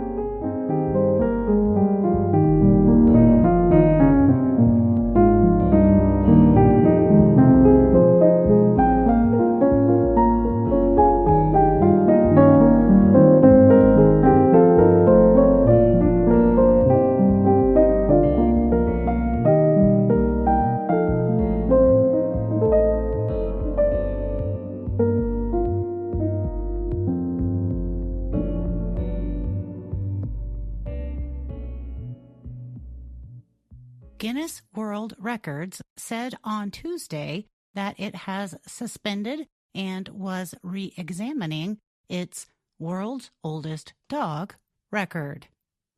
The publishing company had given the record to a Portuguese dog named Bobby, which died in October of last year. The move follows criticism from veterinarians who raised doubts about the dog's age. Bobby was a kind of dog called a Raceiro do Alentejo. He spent his life in a village in Portugal. Guinness World Records said the animal lived for 32 years and 165 days. It broke a record held since 1939 by an Australian cattle dog that died at 29 years and 5 months. Bobby was declared the world's oldest dog in February. Raceiro do Alentejo are traditionally used to watch sheep. They have a normal life expectancy of 12 to 14 years. Guinness World Records, or GWR, said the review into Bobby's record was ongoing. The company added that it would re-examine evidence, seek new evidence, and reach out to experts and those linked to the application. While our review is ongoing, we have decided to temporarily pause applications on both the record titles for Oldest Dog Living and Oldest Dog Ever until all of our findings are in place and have been communicated, the spokesperson said. Bobby's owner, Leonel Costa, said in a statement on Tuesday that after his dog's death, an elite within the veterinary world tried to give people the idea that Bobby's life story was not true. Costa said some veterinarians were unhappy because he said Bobby's long life came from the dog eating human food, which he said was often suggested by those in the field. Everything would be different if we had said Bobby, ate pet food, Costa said, adding that all requirements requested by the GWR were met. Costa said GWR has not reached out to him. No action has yet been taken about any record holders, the publisher said. It added that any action would be decided by the review's outcome. Before his death, Bobby still loved walks but had become calmer, Costa told Reuters. His hair or fur was thinning, his eyesight had worsened, and he needed to rest more than in earlier years. I'm Gina Bennett.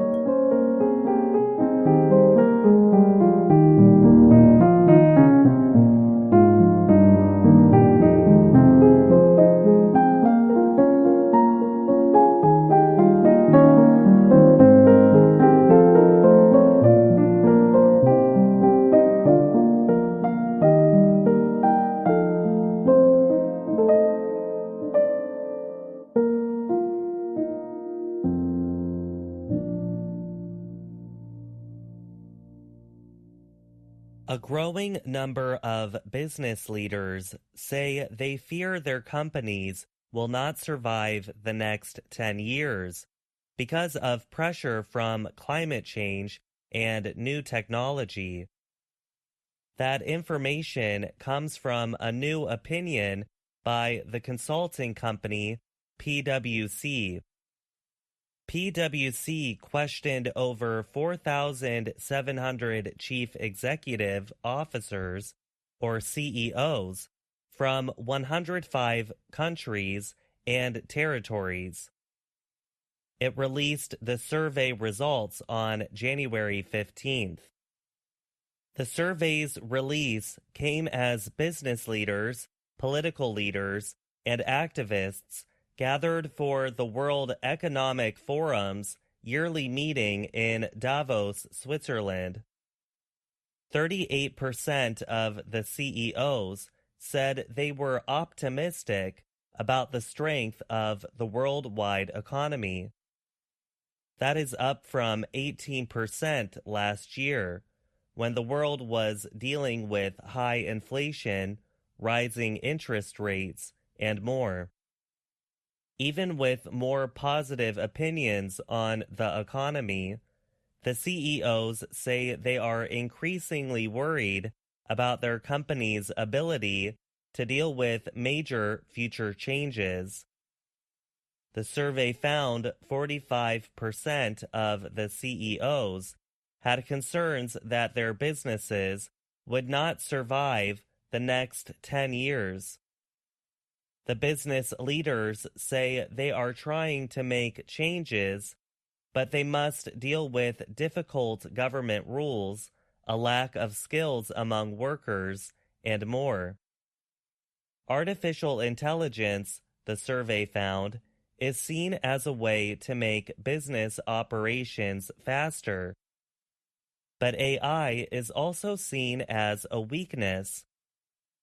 Nearly 75% of the CEOs said AI will significantly change the way their company creates, delivers, and captures value in the next 3 years, PwC said.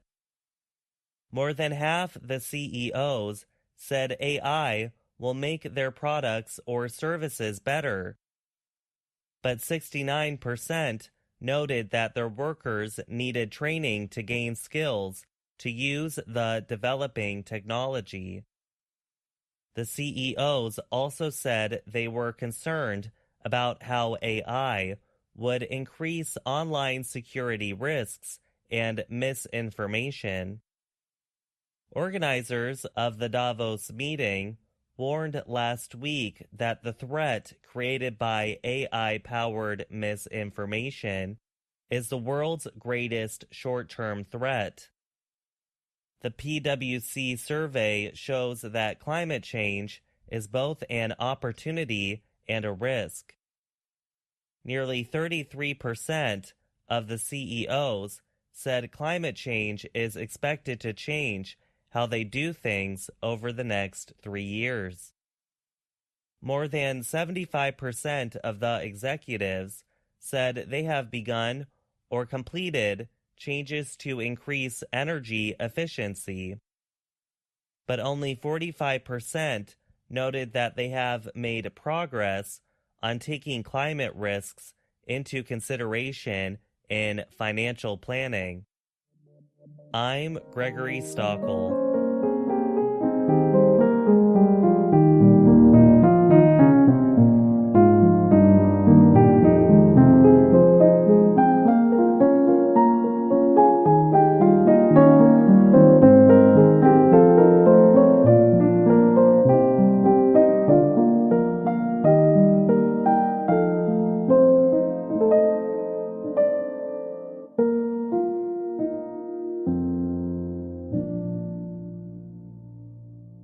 Genetic researchers at the University of Cambridge in Britain say ancient DNA shows why Northern Europeans have a higher risk of getting a nerve disease than other Europeans.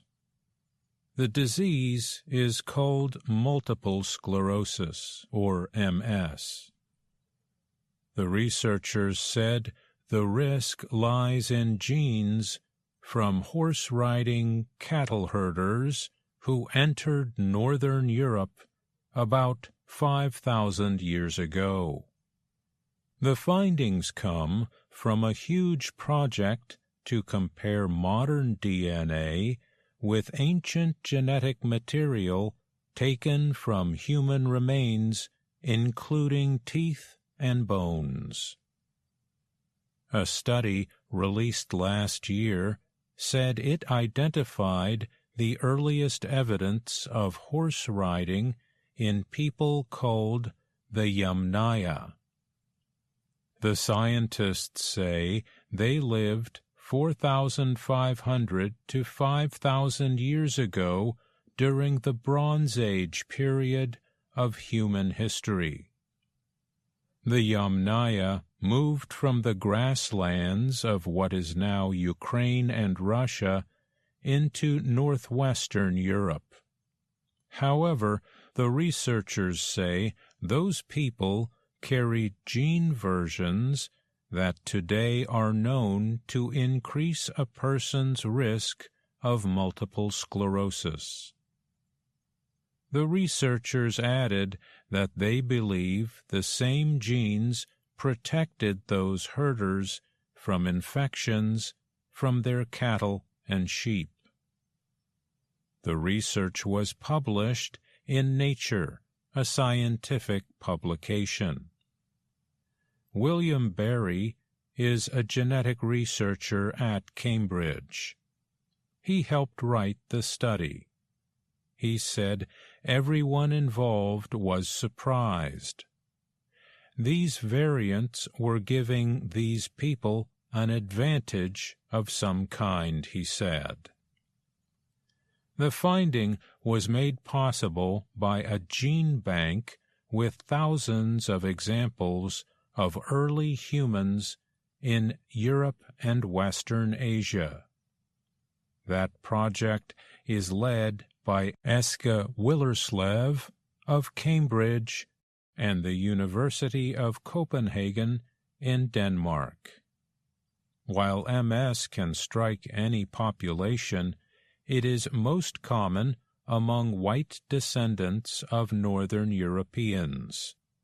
Scientists have been unable to explain why. The cause of the disease is not known.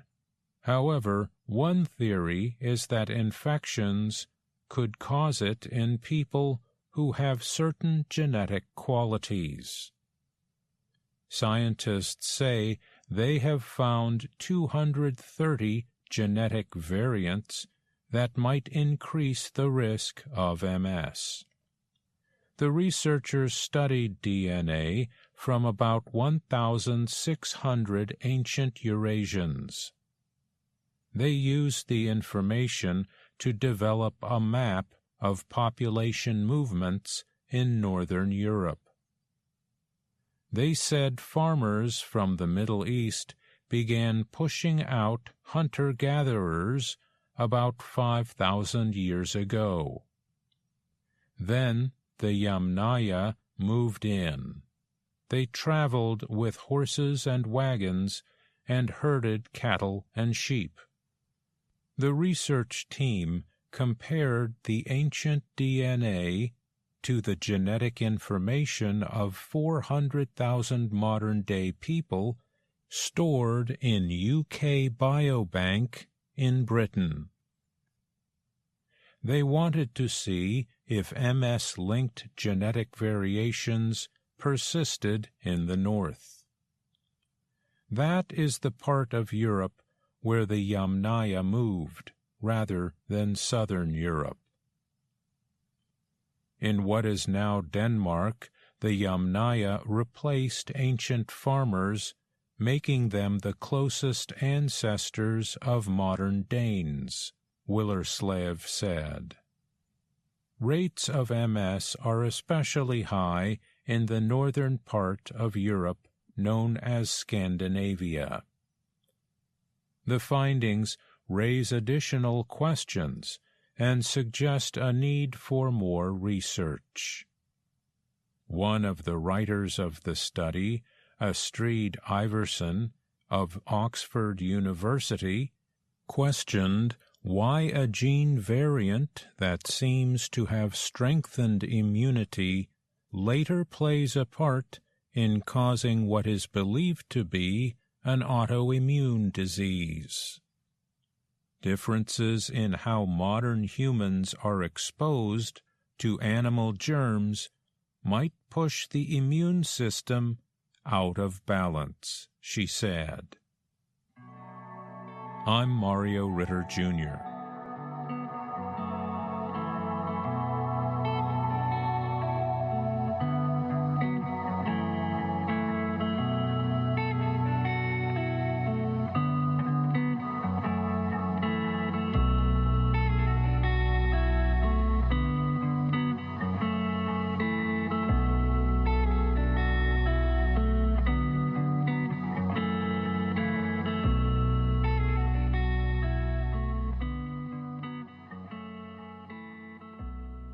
In recent years, more and more people have been talking about mental health. The pandemic made many people feel isolated or alone. The isolation caused some people to struggle more with their mental health.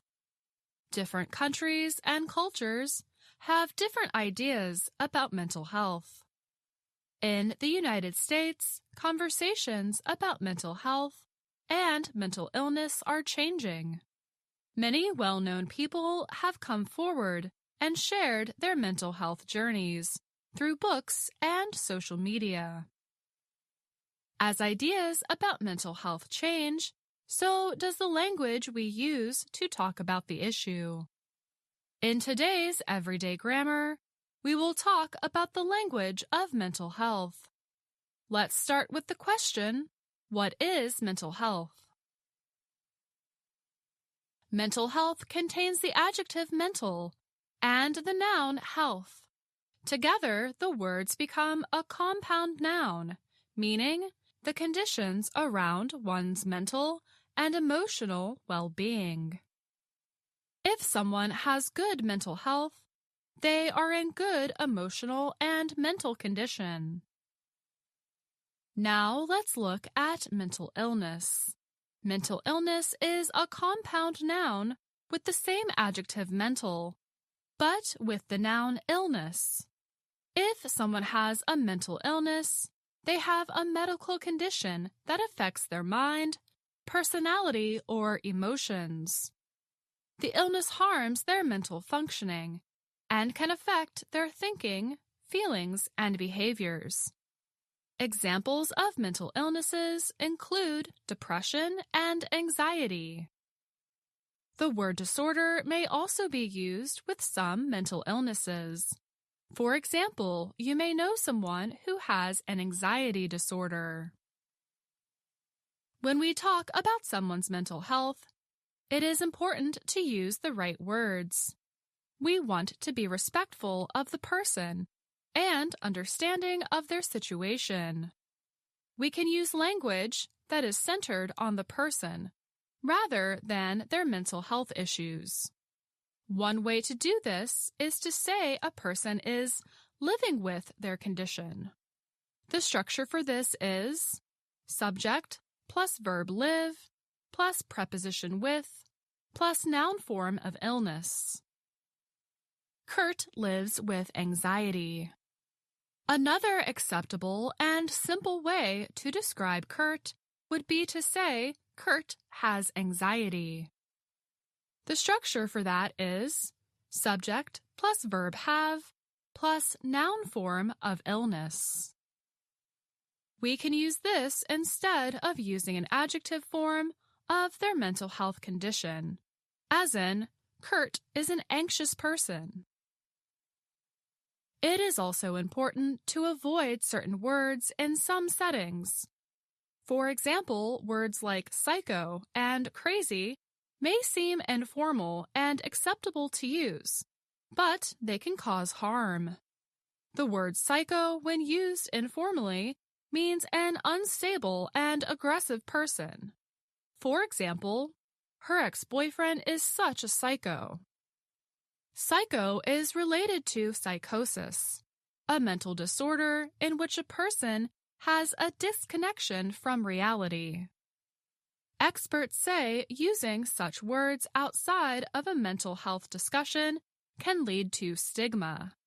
Stigma is a set of negative beliefs that a culture has about something. Stigma can prevent people from seeking help with their own mental illnesses. In today's Everyday Grammar, we talk about the best words and language to use when talking about mental health. We learned how to use person-centered language to talk about someone with a mental illness. And we learned that some words should be avoided to help end the stigma around mental illness. I'm Faith Perlow.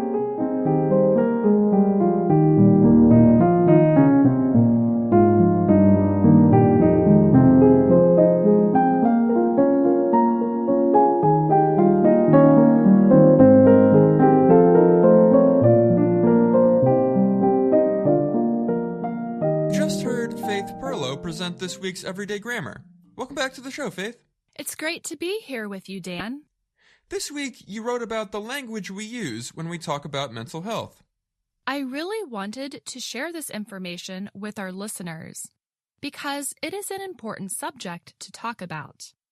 And in many areas of the world, it can be difficult to talk about subjects such as mental health. And until recently in the U.S., subjects like mental health and mental illness were not really talked about publicly.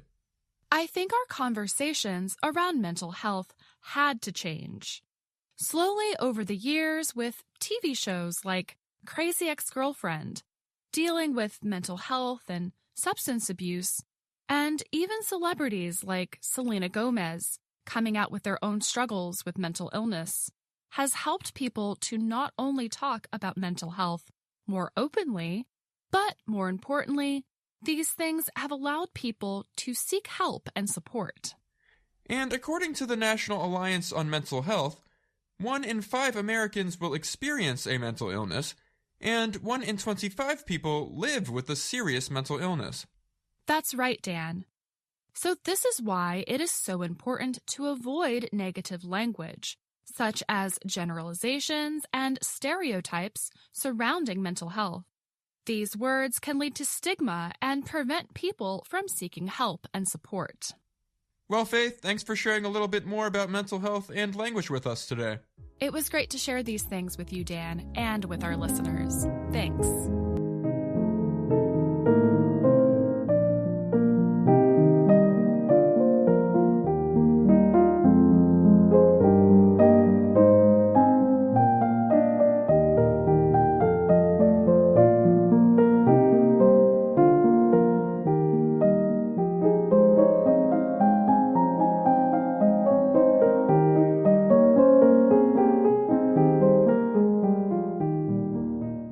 That's our program for today.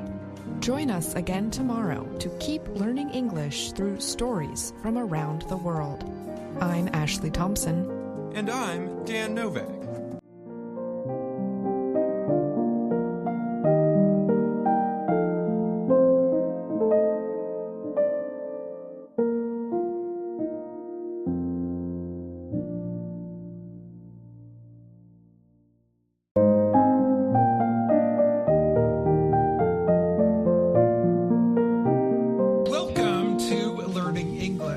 A daily 30-minute program from the Voice of America. I'm Dan Friedel.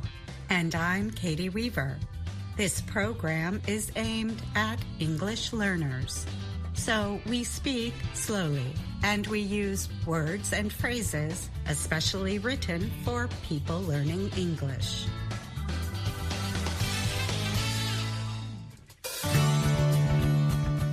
Today on the show, John Russell has a story about China's dropping population.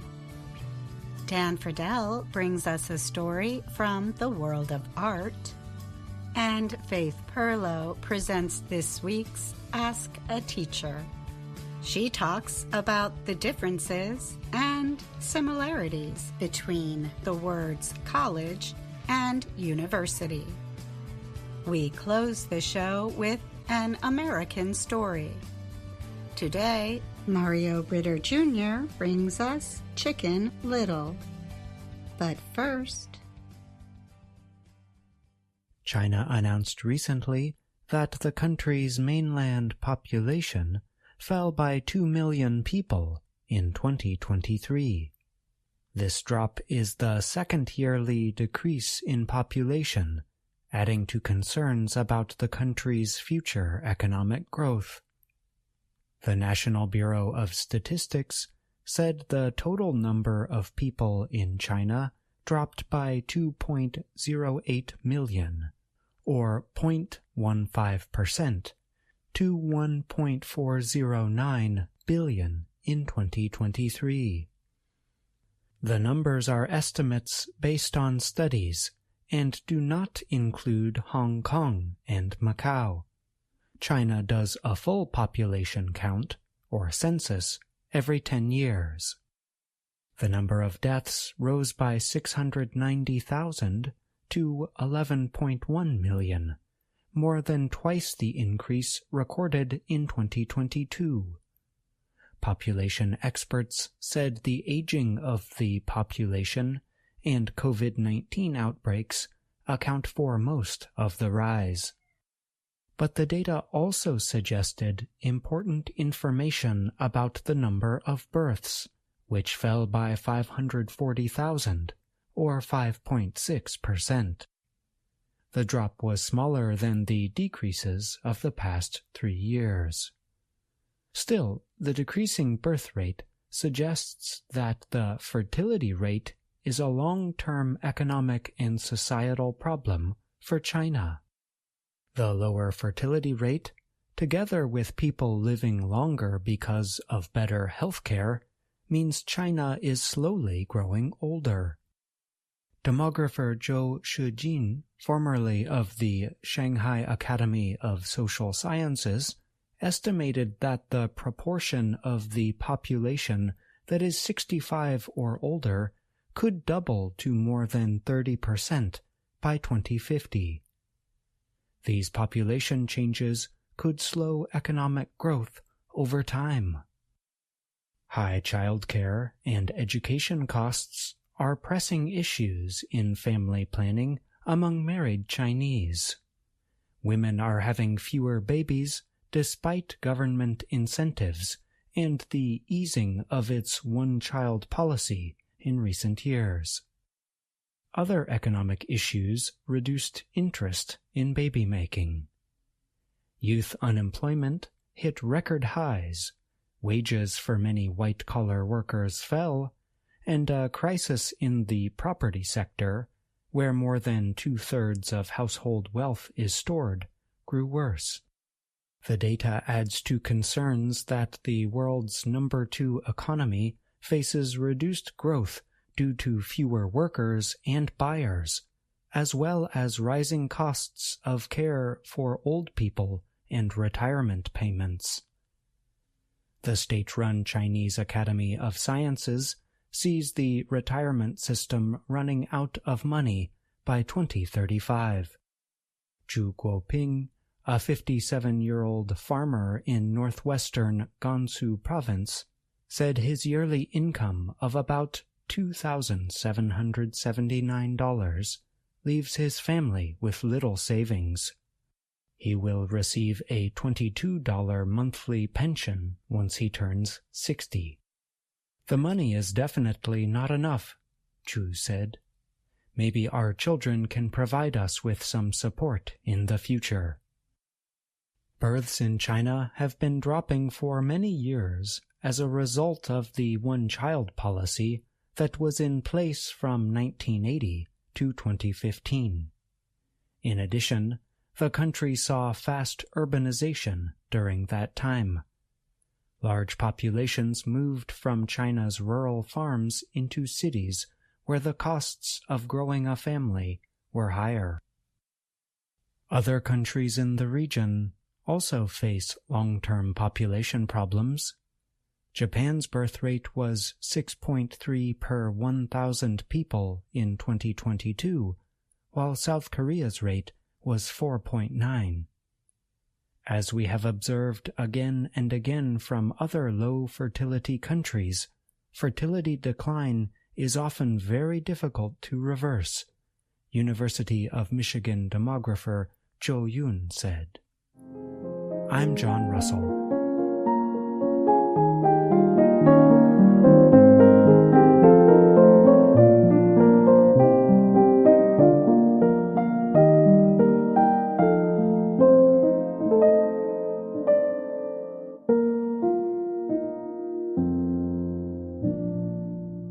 A collection of modern statues has been placed around Venezuela's capital, Caracas, in an attempt to increase local interest in art. A total of 19 fiberglass pieces created by Venezuelan artist Antonio Azato are sitting in public spaces around the city. The statues are modeled after the famous 17th century painting Las Meninas by Spanish artist Diego Velázquez. That piece shows a young princess, Margaret Teresa, being assisted by two helpers. The painting is displayed in Madrid's Prado Museum. The larger-than-life statues or figures appear in Caracas in modern, colorful designs. They show the same rounded dress shape as the princess in the Velázquez painting. The tops have a head but no face. The figures are made to look like different people or things. One is painted to look like Gleyber Torres, a baseball player with the New York Yankees who comes from Venezuela. Another represents singer Oscar de Leon, while others are painted to look like colorful birds or flowers. Azato told Reuters news agency his street statues are designed to give the public a break from technology and the modern world. He hopes the street placements will persuade people to briefly stop and think about art. Lots of people don't know Velázquez and don't know Las Meninas, Azato said. He added, he hopes the figures will lead people, particularly younger ones, to be curious about the pieces and to look closer at the statues and their meaning. Azato has put statues in other cities in the past. In all, he says he has created almost 300. Among them were figures made to represent tennis player Rafael Nadal and other famous individuals. I'm Dan Friedel.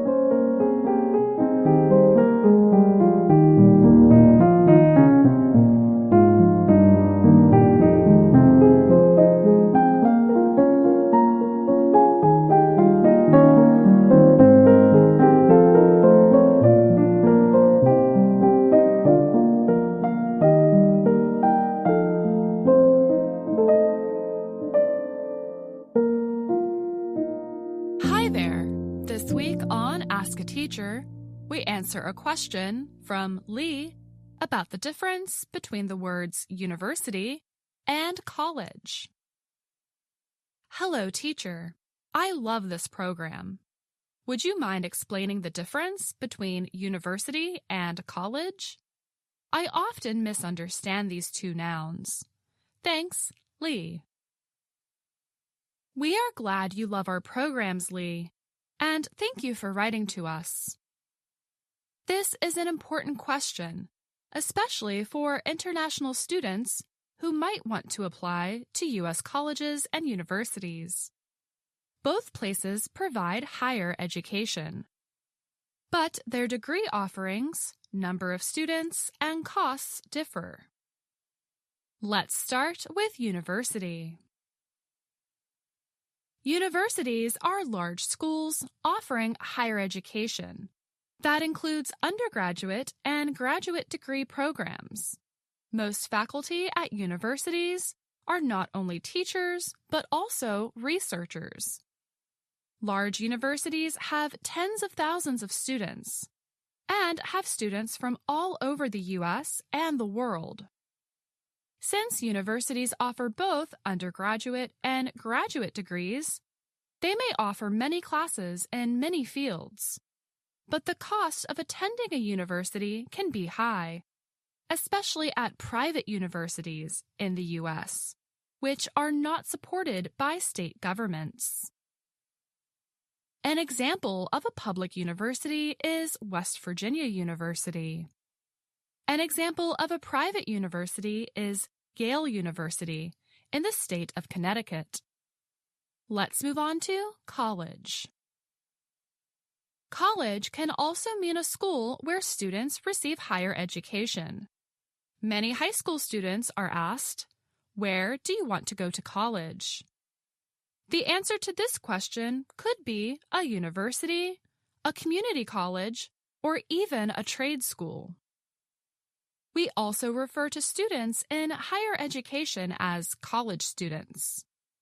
When Liz was a college student, she took classes during the day and worked in a hotel at night. College is often used as a general word for a school offering education after high school. But college can have more specific meanings too. Colleges are smaller schools that focus on undergraduate programs.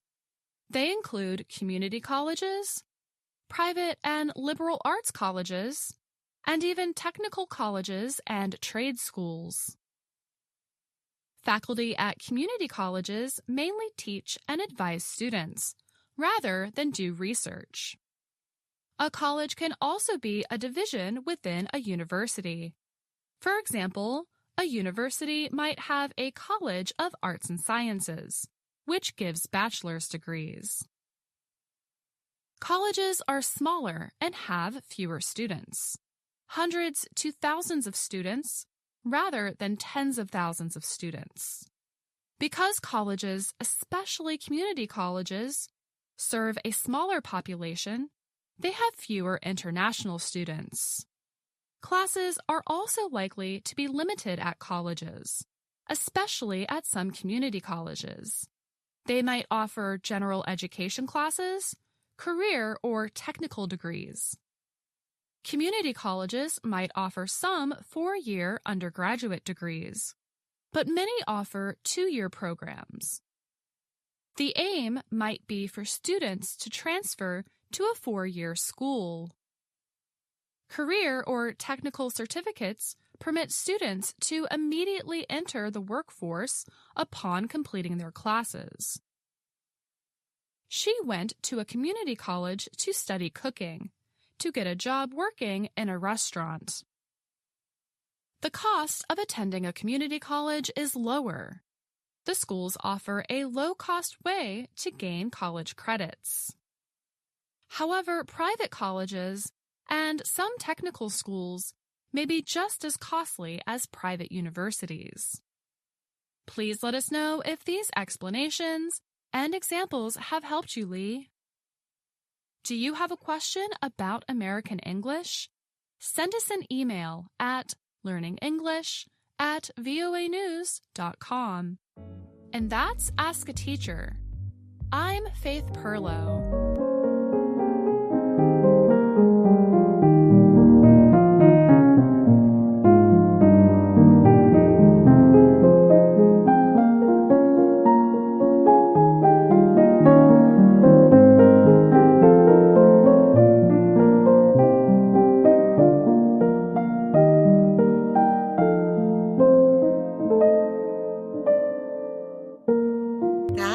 This week's Ask a Teacher. Welcome back to the show, Faith. It's great to be back with you, Katie. This week, A listener wrote to us asking about the difference between college and university. You noted the main differences: cost, population, and number of students and degree programs. You also used the term liberal arts colleges. Can you go into more detail about what those are? Sure, Katie. This is a great question, and something that we did not go into detail about.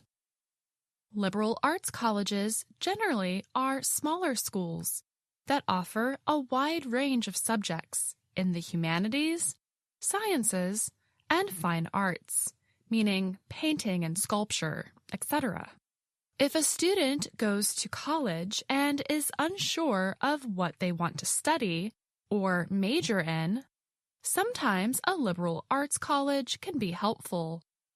A student can take classes in a lot of different subjects. Right. And can you explain humanities? Humanities has the word human in it. So when we talk about the humanities, it is the study of things that makes humans unique and different. Areas like language, philosophy, history, culture, law and politics, religion, performing arts like theater or dance, music and visual arts are all considered the humanities. So it is a very large area of studies, and that can be helpful for students who are unsure of what they want to study when they get to college. You are an English teacher, Faith. Did you study in the humanities when you went to college? I did, Katie, and I was one of these students who wasn't sure what they wanted to study. I had general interests in language and history, and I was also curious about the world. So for a few semesters, I centered my study on subjects in the humanities, taking languages like French and Russian, studying different cultures and political systems, and even taking some unique science classes like physical anthropology. All of these classes were in the College of Arts and Sciences at my university. And that brings us back to one of the differences between college and university. Sometimes colleges are smaller schools or departments within a university. Thanks for coming in, Faith, and sharing so much about this subject. Thanks for having me, Katie. And now, an American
One day, Chicken Little fell asleep under some flowers.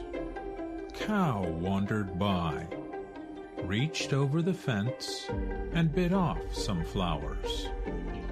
The noise wakened Chicken Little just as a flower petal fell on her tail. "Squawk, squawk!" cried Chicken Little, frightened by the petal's landing. "The sky is falling," she continued, her call rising louder with her terror. "Squawk, squawk!" And she jumped up and began to run, moving as fast as her 2 legs could carry her. She did not stop running until she came to the barnyard. There she found Henny Penny, scratching in the dirt of the barnyard. "Oh, Henny Penny, do not scratch, run!" cried Chicken Little. "The sky is falling." The scratching stopped. Then Hen called out, "How do you know that, Chicken Little?" "I saw it with my eyes, I heard it with my ears, and part of it fell on my tail. Let us run until we get some place." "Squawk, squawk!" cried Hen in return, a look of shock on her face. Then run she did, speeding away from the barnyard. Chicken Little followed close behind. They almost ran right past the little lake just as Ducky Lucky was going in for a swim. "Oh, Ducky Lucky, Ducky Lucky, do not try to swim," cried Henny Penny. "The sky is falling." "Seriously, Henny Penny? Why do you think that?" asked Ducky Lucky. "Chicken Little told me." "How do you know the sky is falling, Chicken Little?" "I saw it with my eyes, I heard it with my ears, and part of it fell on my tail.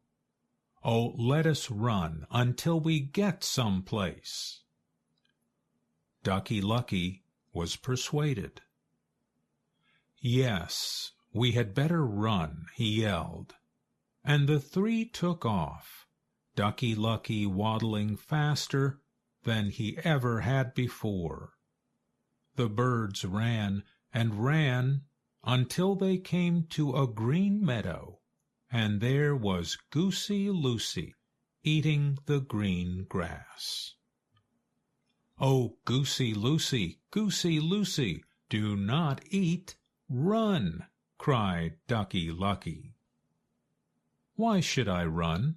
asked Goosey Lucy. "Because the sky is falling." "How do you know that, Ducky Lucky?" "Henny Penny told me." "How do you know that, Henny Penny?" "Chicken Little told me." "How do you know that, Chicken Little?" "Because I saw it with my eyes, and heard it with my ears, and part of it fell on my tail. Oh, let us run some place." "Yes, we had better run," cried Goosey Lucy. Away they all ran, Goosey Lucy in the lead, and they ran and ran until they came to the turkey yard. And there was Turkey Lurkey strutting and gobbling. "Oh, Turkey Lurkey, do not strut," cried Goosey Lucy. "Why should I not strut?" asked Turkey Lurkey. "Because the sky is falling." "How do you know it is?" "Ducky Lucky told me." "How do you know, Ducky Lucky?" "Henny Penny told me." "How do you know, Henny Penny?" "Chicken Little told me." "Chicken Little, how do you know this for a fact?" "I could not help knowing. I saw it with my eyes, I heard it with my ears, and a part of it fell on my tail. Oh, let us run until we get some place." "Yes, it would be best to run," said Turkey Lurkey. So away they all ran, first Turkey Lurkey, and then Goosey Lucy, and then Ducky Lucky, and then Henny Penny, and then Chicken Little. They ran and ran until they came to Foxy Loxy's house. Foxy Loxy was resting, spread out across the doorway. She kept yawning, opening her mouth wide so that all her sharp teeth showed. But her mouth snapped shut at the sudden arrival of the frightened birds. Turkey Lurkey and Goosey Lucy and Ducky Lucky and Henny Penny and Chicken Little. Her eyes softened and her ears stood up. She was so very happy to see them all and smiled sweetly. "Well, well," the fox said, "what brings you all here?" "Foxy Loxy, prevent yourself from yawning," cried the old Turkey Lurkey. "Indeed, the sky is falling." "How do you know that, Turkey Lurkey?" asked the fox. "Goosey Lucy informed me." "How do you know that, Goosey Lucy?" "Ducky Lucky told me." "How do you know that, Ducky Lucky?" "Henny Penny told me." "How do you know that, Henny Penny?" "Chicken Little." "How do you know that, Chicken Little?" "I could not help knowing, for I saw it with my eyes, and I heard it with my ears, and part of it fell on my tail. Oh, where shall we run? We ought to go some place." "Well," said the fox, "you come right into my house, and I will protect you and take such good care of you that even if the sky falls, you will not know anything about it." So in ran Turkey Lurkey, and Goosey Lucy, and Ducky Lucky, and Henny Penny, and Chicken Little. Foxy Loxy waited for a while, and then shut the door firmly behind her. She would not let the falling sky threaten her guests, you see. She was going to take special care of them all. And maybe she did. But no one ever saw Chicken Little or her friends again.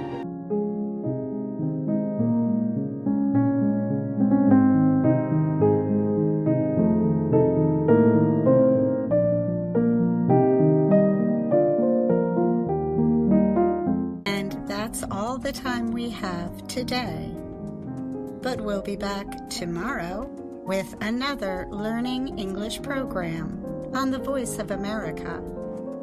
Thanks to Faith Perlow, Mario Ritter Jr., and John Russell. And of course, thanks to you for listening. I'm Katie Weaver. And I'm Dan Friedel.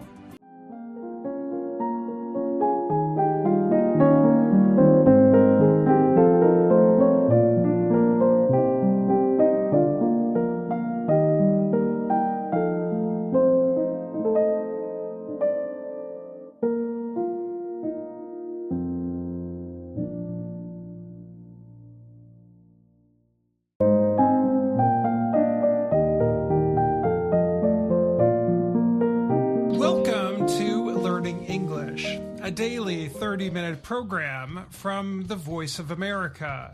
I'm Dan Friedel. And I'm Katie Weaver. This program is aimed at English learners.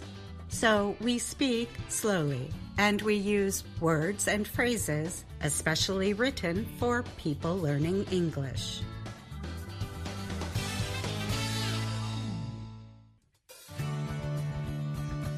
Today on the podcast, Gina Bennett and I look at some concerns employers have about Gen Z workers. Then, Andrew Smith joins me for a lengthy topic on words and their stories. But first, Brian Lynn has this story about California. Developers of a proposed new city in Northern California have begun presenting their plans to voters. Jan Ceramic leads the project called California Forever. Ceramic is a former trader with American financial services company Goldman Sachs. He recently started a campaign to seek community support in Solano County for the new city. The project needs the support because current community rules bar development of some agricultural land. California Forever needs the written support of 13,000 Solano County voters to propose the building project on a ballot in November elections. Leaders of the project have already spent more than $800 million on land purchases in an area between San Francisco and Sacramento. Planners say they aim to create an environment-friendly and walkable city with affordable housing and good jobs. Among billionaire backers of the project are philanthropist Laureen Powell Jobs, LinkedIn co-founder Reid Hoffman, and investor and Netscape co-founder Mark Andreessen. Planners want to build about 20,000 homes for 50,000 residents. The city will sit between Travis Air Force Base and the small city of Rio Vista. The housing is to be built within walking distance to jobs, schools, restaurants, and stores. Developers have suggested the city's population could one day reach 400,000. Since it was formed in 2017, California Forever has bought more than 202 square kilometers of farmland in Solano County. The plan calls for $400 million to help Solano County residents buy homes in the proposed community. Ceramic has already held a series of community meetings around the county. But the efforts have not quieted critics who have been opposed to the project since the start of land buying began in the area years ago. The land California Forever is targeting sits in the heart of the Sacramento-San Joaquin River Delta, which serves as home to many fish and wildlife species. The delta is also a source for the area's already limited water supply. Critics of the project worry that adding more development will further harm an already threatened ecosystem. But supporters say Solano County is a smart place to build because the area has a big need for additional housing. There is especially a great need for affordable homes for teachers, firefighters, police, and other public workers. Gabriel Metcalf is head of planning for California Forever. He told the Associated Press he thinks Solano County is a good place because it will appeal to military contractors as well as technology and construction companies seeking a new project. Metcalf said, "If we can provide companies with a pathway to growth, we think we'll get some major employers creating jobs here that would otherwise go out of state to places like Texas." I'm Brian Lynn.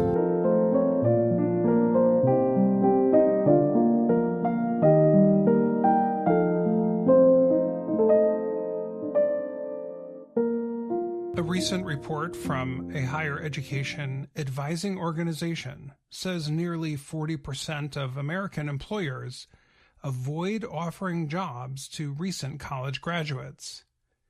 They said members of Generation Z, or Gen Z, the group of Americans born between 1997 and 2012, make a lot of mistakes in job interviews.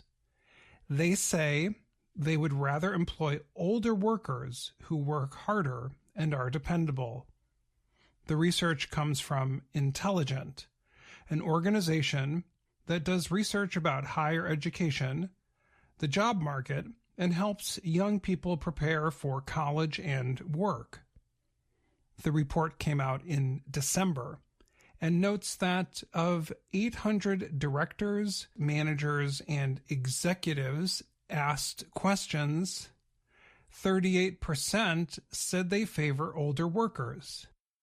About 20% of employers said young people brought a parent with them to a job interview. Almost 60% of those surveyed said recent college graduates are unprepared for work, and about half said they had to dismiss or fire a recent college graduate. Others said the young workers do not take criticism well. Because of bad experiences with younger workers, more than half of the business leaders said they are putting policies in place that older workers want. For example, they are offering benefits that are important to older workers, paying higher salaries, and permitting older workers to work from home. They also say they are willing to employ an older employee who is overqualified if it means they do not have to employ a younger worker. One respondent gave an example of a Gen Z job seeker who refused to turn on their camera during a video interview. Michael Connors is a recruiter in the Washington, D.C. area. That means he helps companies find job candidates. He said he is not surprised by the survey results. He said employers have real questions about the young job seekers. He asked, do they even want this job, or do they just go through the motions? He said he has not had a job candidate say they will not use their camera for interviews. However, he has had some candidates choose noisy places for calls. One was sitting outside a shopping center during the interview. Adam Capozzi is the Career Services Director at Syracuse University in New York State. He said while many students are very good about online communication, managing data, and have experience with spreadsheets, they need help with the soft skills. Soft skills, he said, include making introductions in business settings, offering a good handshake, or even knowing how to ask for a business card. Capozzi said students should pay special attention to 3 things when looking for jobs: dressing well for interviews, making sure that their social media and LinkedIn profiles tell a story of their core mission, vision, and values. Learn that networking is so much more than going to a career fair. You could be in an elevator at a specific office building or at a different establishment and bump into someone and strike up a 30-second conversation and not know who they're associated with, and a positive first impression could lead to further conversation. Diane Gajewski is a professor of strategic communications at Ithaca College in New York State. She worked on the survey. She said, one reason some members of Gen Z are having trouble is that the pandemic disrupted activities that lead to job hunting success. She noted that some students missed out on internships and the chance to meet professionals who visited college campuses as guest speakers. Part of college readiness, for college's ability to make students ready for their careers, are the things that they experience outside the classroom, such as engaging with people who are different than they are and being able to work on projects that are in the community and engaging in internships, and all of that just didn't exist. Managers noted that many students became used to missing project time limit dates or deadlines and class time. During the pandemic, some teachers eased a lot of rules. But in the workplace, employers are not as permissive. Kristen Williams is the Director of Career Services at Kent State University's Business School in Ohio. She said she sees strong and promising students all the time. However, some of them do miss deadlines. She notes part of that might be left over from the pandemic when we didn't know what was going to happen tomorrow. However, she said employers should be willing to train new employees who are having problems. Again, do we like it when those things happen? Absolutely not. I'm frustrated when a deadline is missed or there's repeated asks for an extension. At some point, someone has to be responsible for coaching through that. Williams said new employees need to be taught how to tell their supervisors they might miss a deadline ahead of time. And they should be taught how to prioritize the most important tasks. Some of the criticisms in the Intelligent Survey are part of having several generations in the workforce at the same time, Williams said. But she said that the Gen Z workers might make a positive shift in the workplace. She said other workers might end up working less, getting paid more, and enjoying freedom to dress less formally at work because of Gen Z's behavior. She added, if 40% of employers are worried about Gen Z, that means 60% are not. I'm Gina Bennett. And I'm Dan Friedel.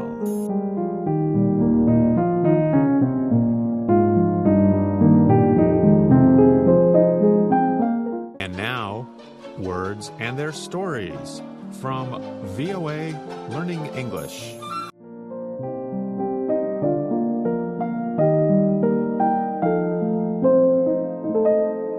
On this program, we explore words and expressions in the English language. We give definitions, examples, and notes on usage. Today, we are talking about expressions that come from two very different types of races, a marathon and a sprint. A marathon is a foot race that happens over a long distance. It is a test of endurance. A sprint is a short race and tests speed. These two races each require different running methods to win. During a sprint, a runner does not center on time or distance. Instead, they simply try to run as fast as they can, using their full energy from the very start of the race. But things are different in a marathon. If a racer started out running as fast as possible from the beginning, he or she would likely quickly run out of steam. This method or strategy would probably not result in success. Instead, marathon runners need to pace themselves. Pacing means considering the task you need to complete and the resources you have available. Possible resources include time, energy, and money. Just like during a marathon, a person involved in a long-term project might consider pacing themselves.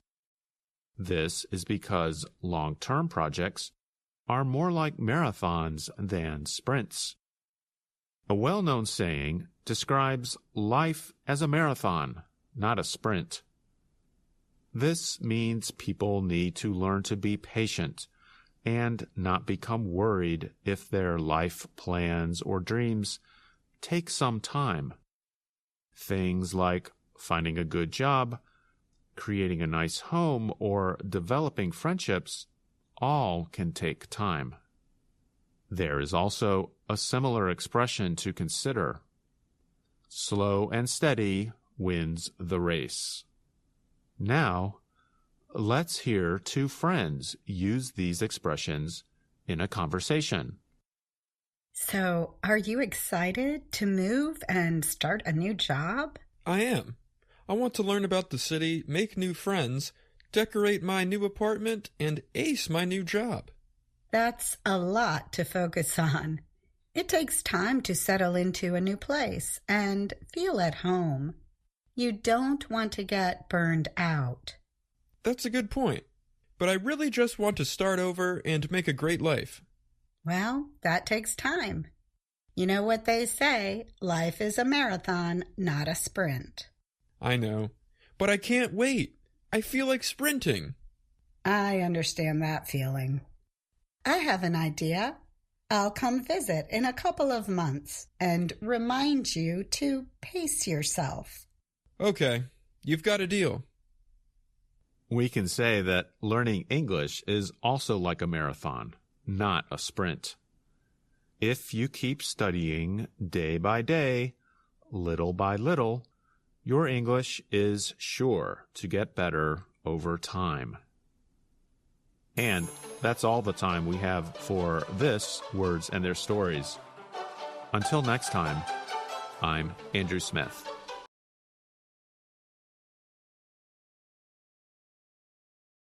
I'm Dan Friedel, and you're listening to the Learning English podcast. We just heard Andrew Smith talk about running fast and running slow.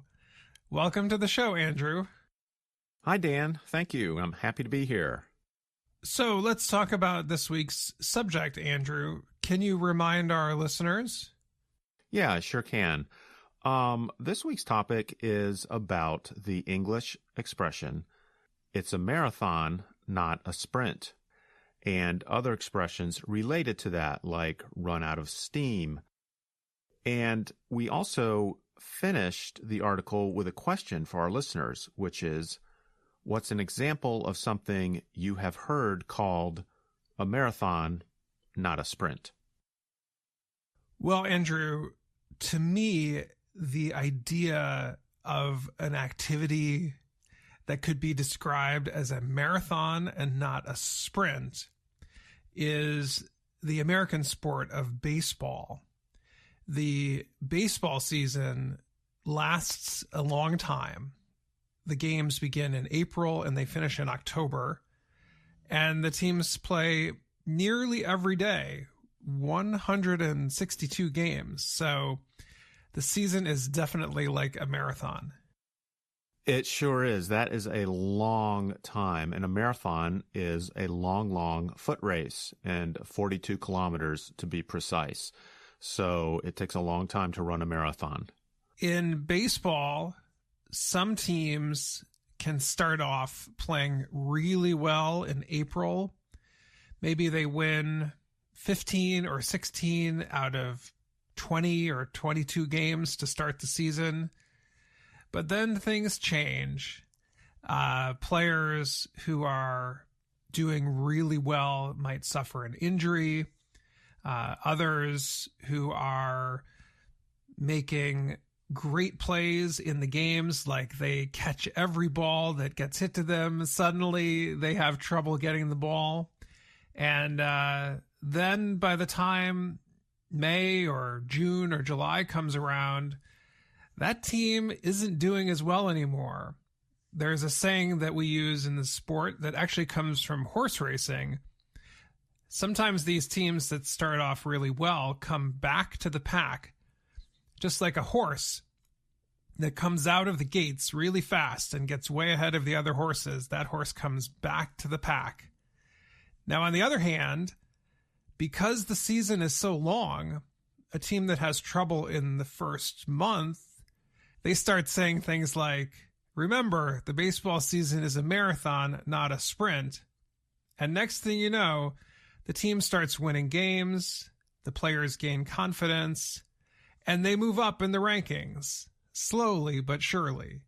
Well, that's right. And you can change position in the race you're doing or in the season you're doing if it's a long race or a long season, if it's a marathon. If it's a sprint, a very, very short, fast race, if you get behind, it's too late. You cannot catch up. Andrew, that's a good example. I think if you're thinking about something like the 100-meter race in the Olympics, we don't often see somebody get off to a bad start and then come back and win the race because it lasts less than 10 seconds long. That's right. Andrew, do you have a description? Do you have a memory of a situation where you've had to remind yourself that a project is more like a marathon compared to a sprint? Yes. I think the example for me that comes to mind is when I was in graduate school, I had to write what we call a thesis, which is a long paper, a research paper about a topic. And I think mine was about 80 pages or something like that. And if I thought about it as one big thing, one big marathon, it could be a little bit intimidating, but I just remembered to pace myself and take one step at a time. But that was a bit of a marathon, but I did cross the finish line. Andrew, Anna and I were having a conversation sometime last year about one of the Words and Their Stories episodes. And we were talking about how I was running in a short race, a race that's only 5 kilometers. And I passed somebody at the very end. And I was feeling really confident that I was going to finish ahead of that person. And then just before we got to the line, that person sprinted and finished just ahead of me by 1 or 2 steps. I wondered if you ever think that there is an opportunity in something that's a marathon for there to be also a sprint within the marathon. Yes, I think there are times within a long project or within a long race where you have to speed up and you can change your pacing. But I also know that people have to be careful about burnout.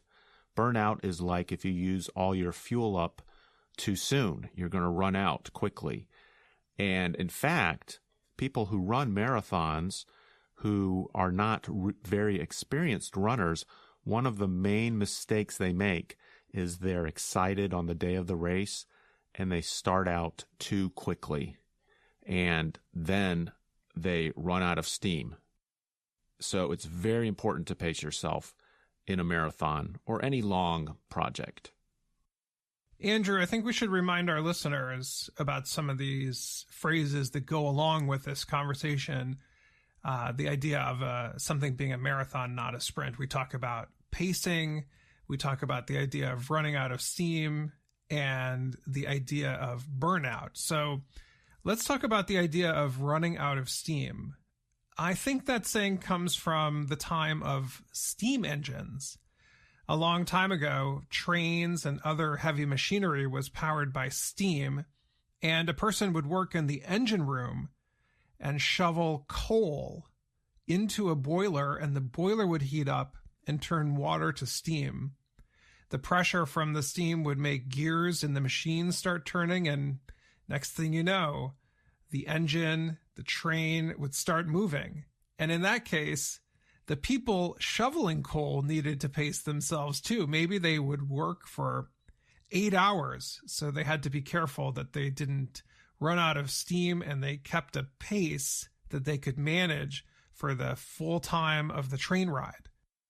That's right. So there's pacing for the workers, and there's also pacing for the machine itself. The machine cannot run out of steam, and people need to be careful so that they do not run out of steam. Andrew, I was wondering if we could explain for our listeners this idea of burnout. I think during the pandemic in 2020 and 2021, there was a lot of concern that people in healthcare, emergency workers, doctors, nurses who are caring for patients, seemingly every day, all day long, for many months on end, that they would just run out of steam and burn out. They wouldn't want to get out of bed one more day. Is that a good example of the idea of burnout?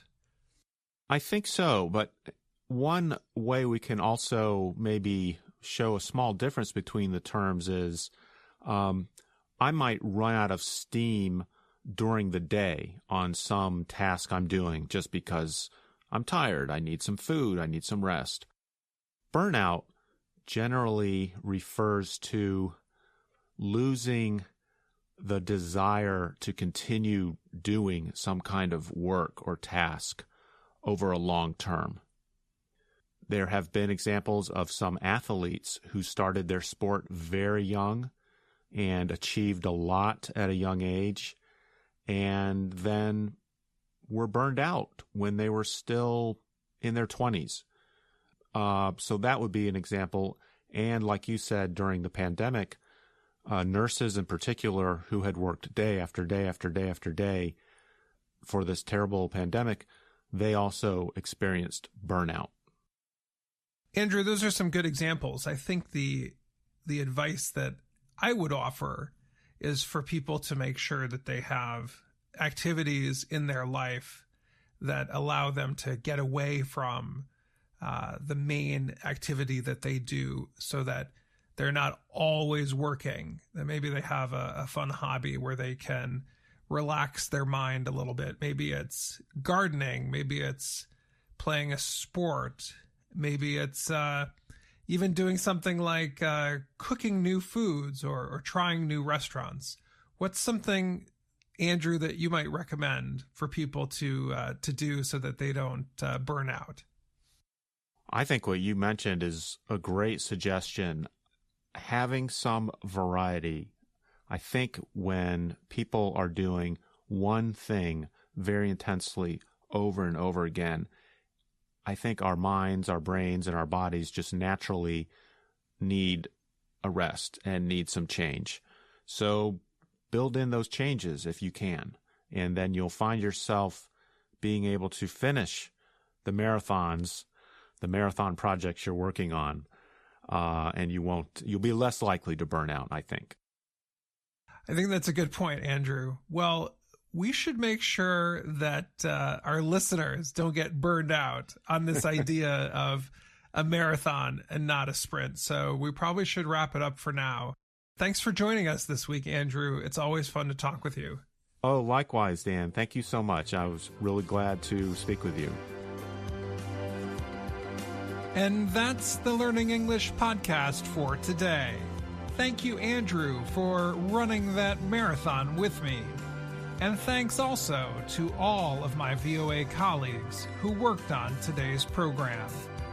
Most importantly, thank you for listening.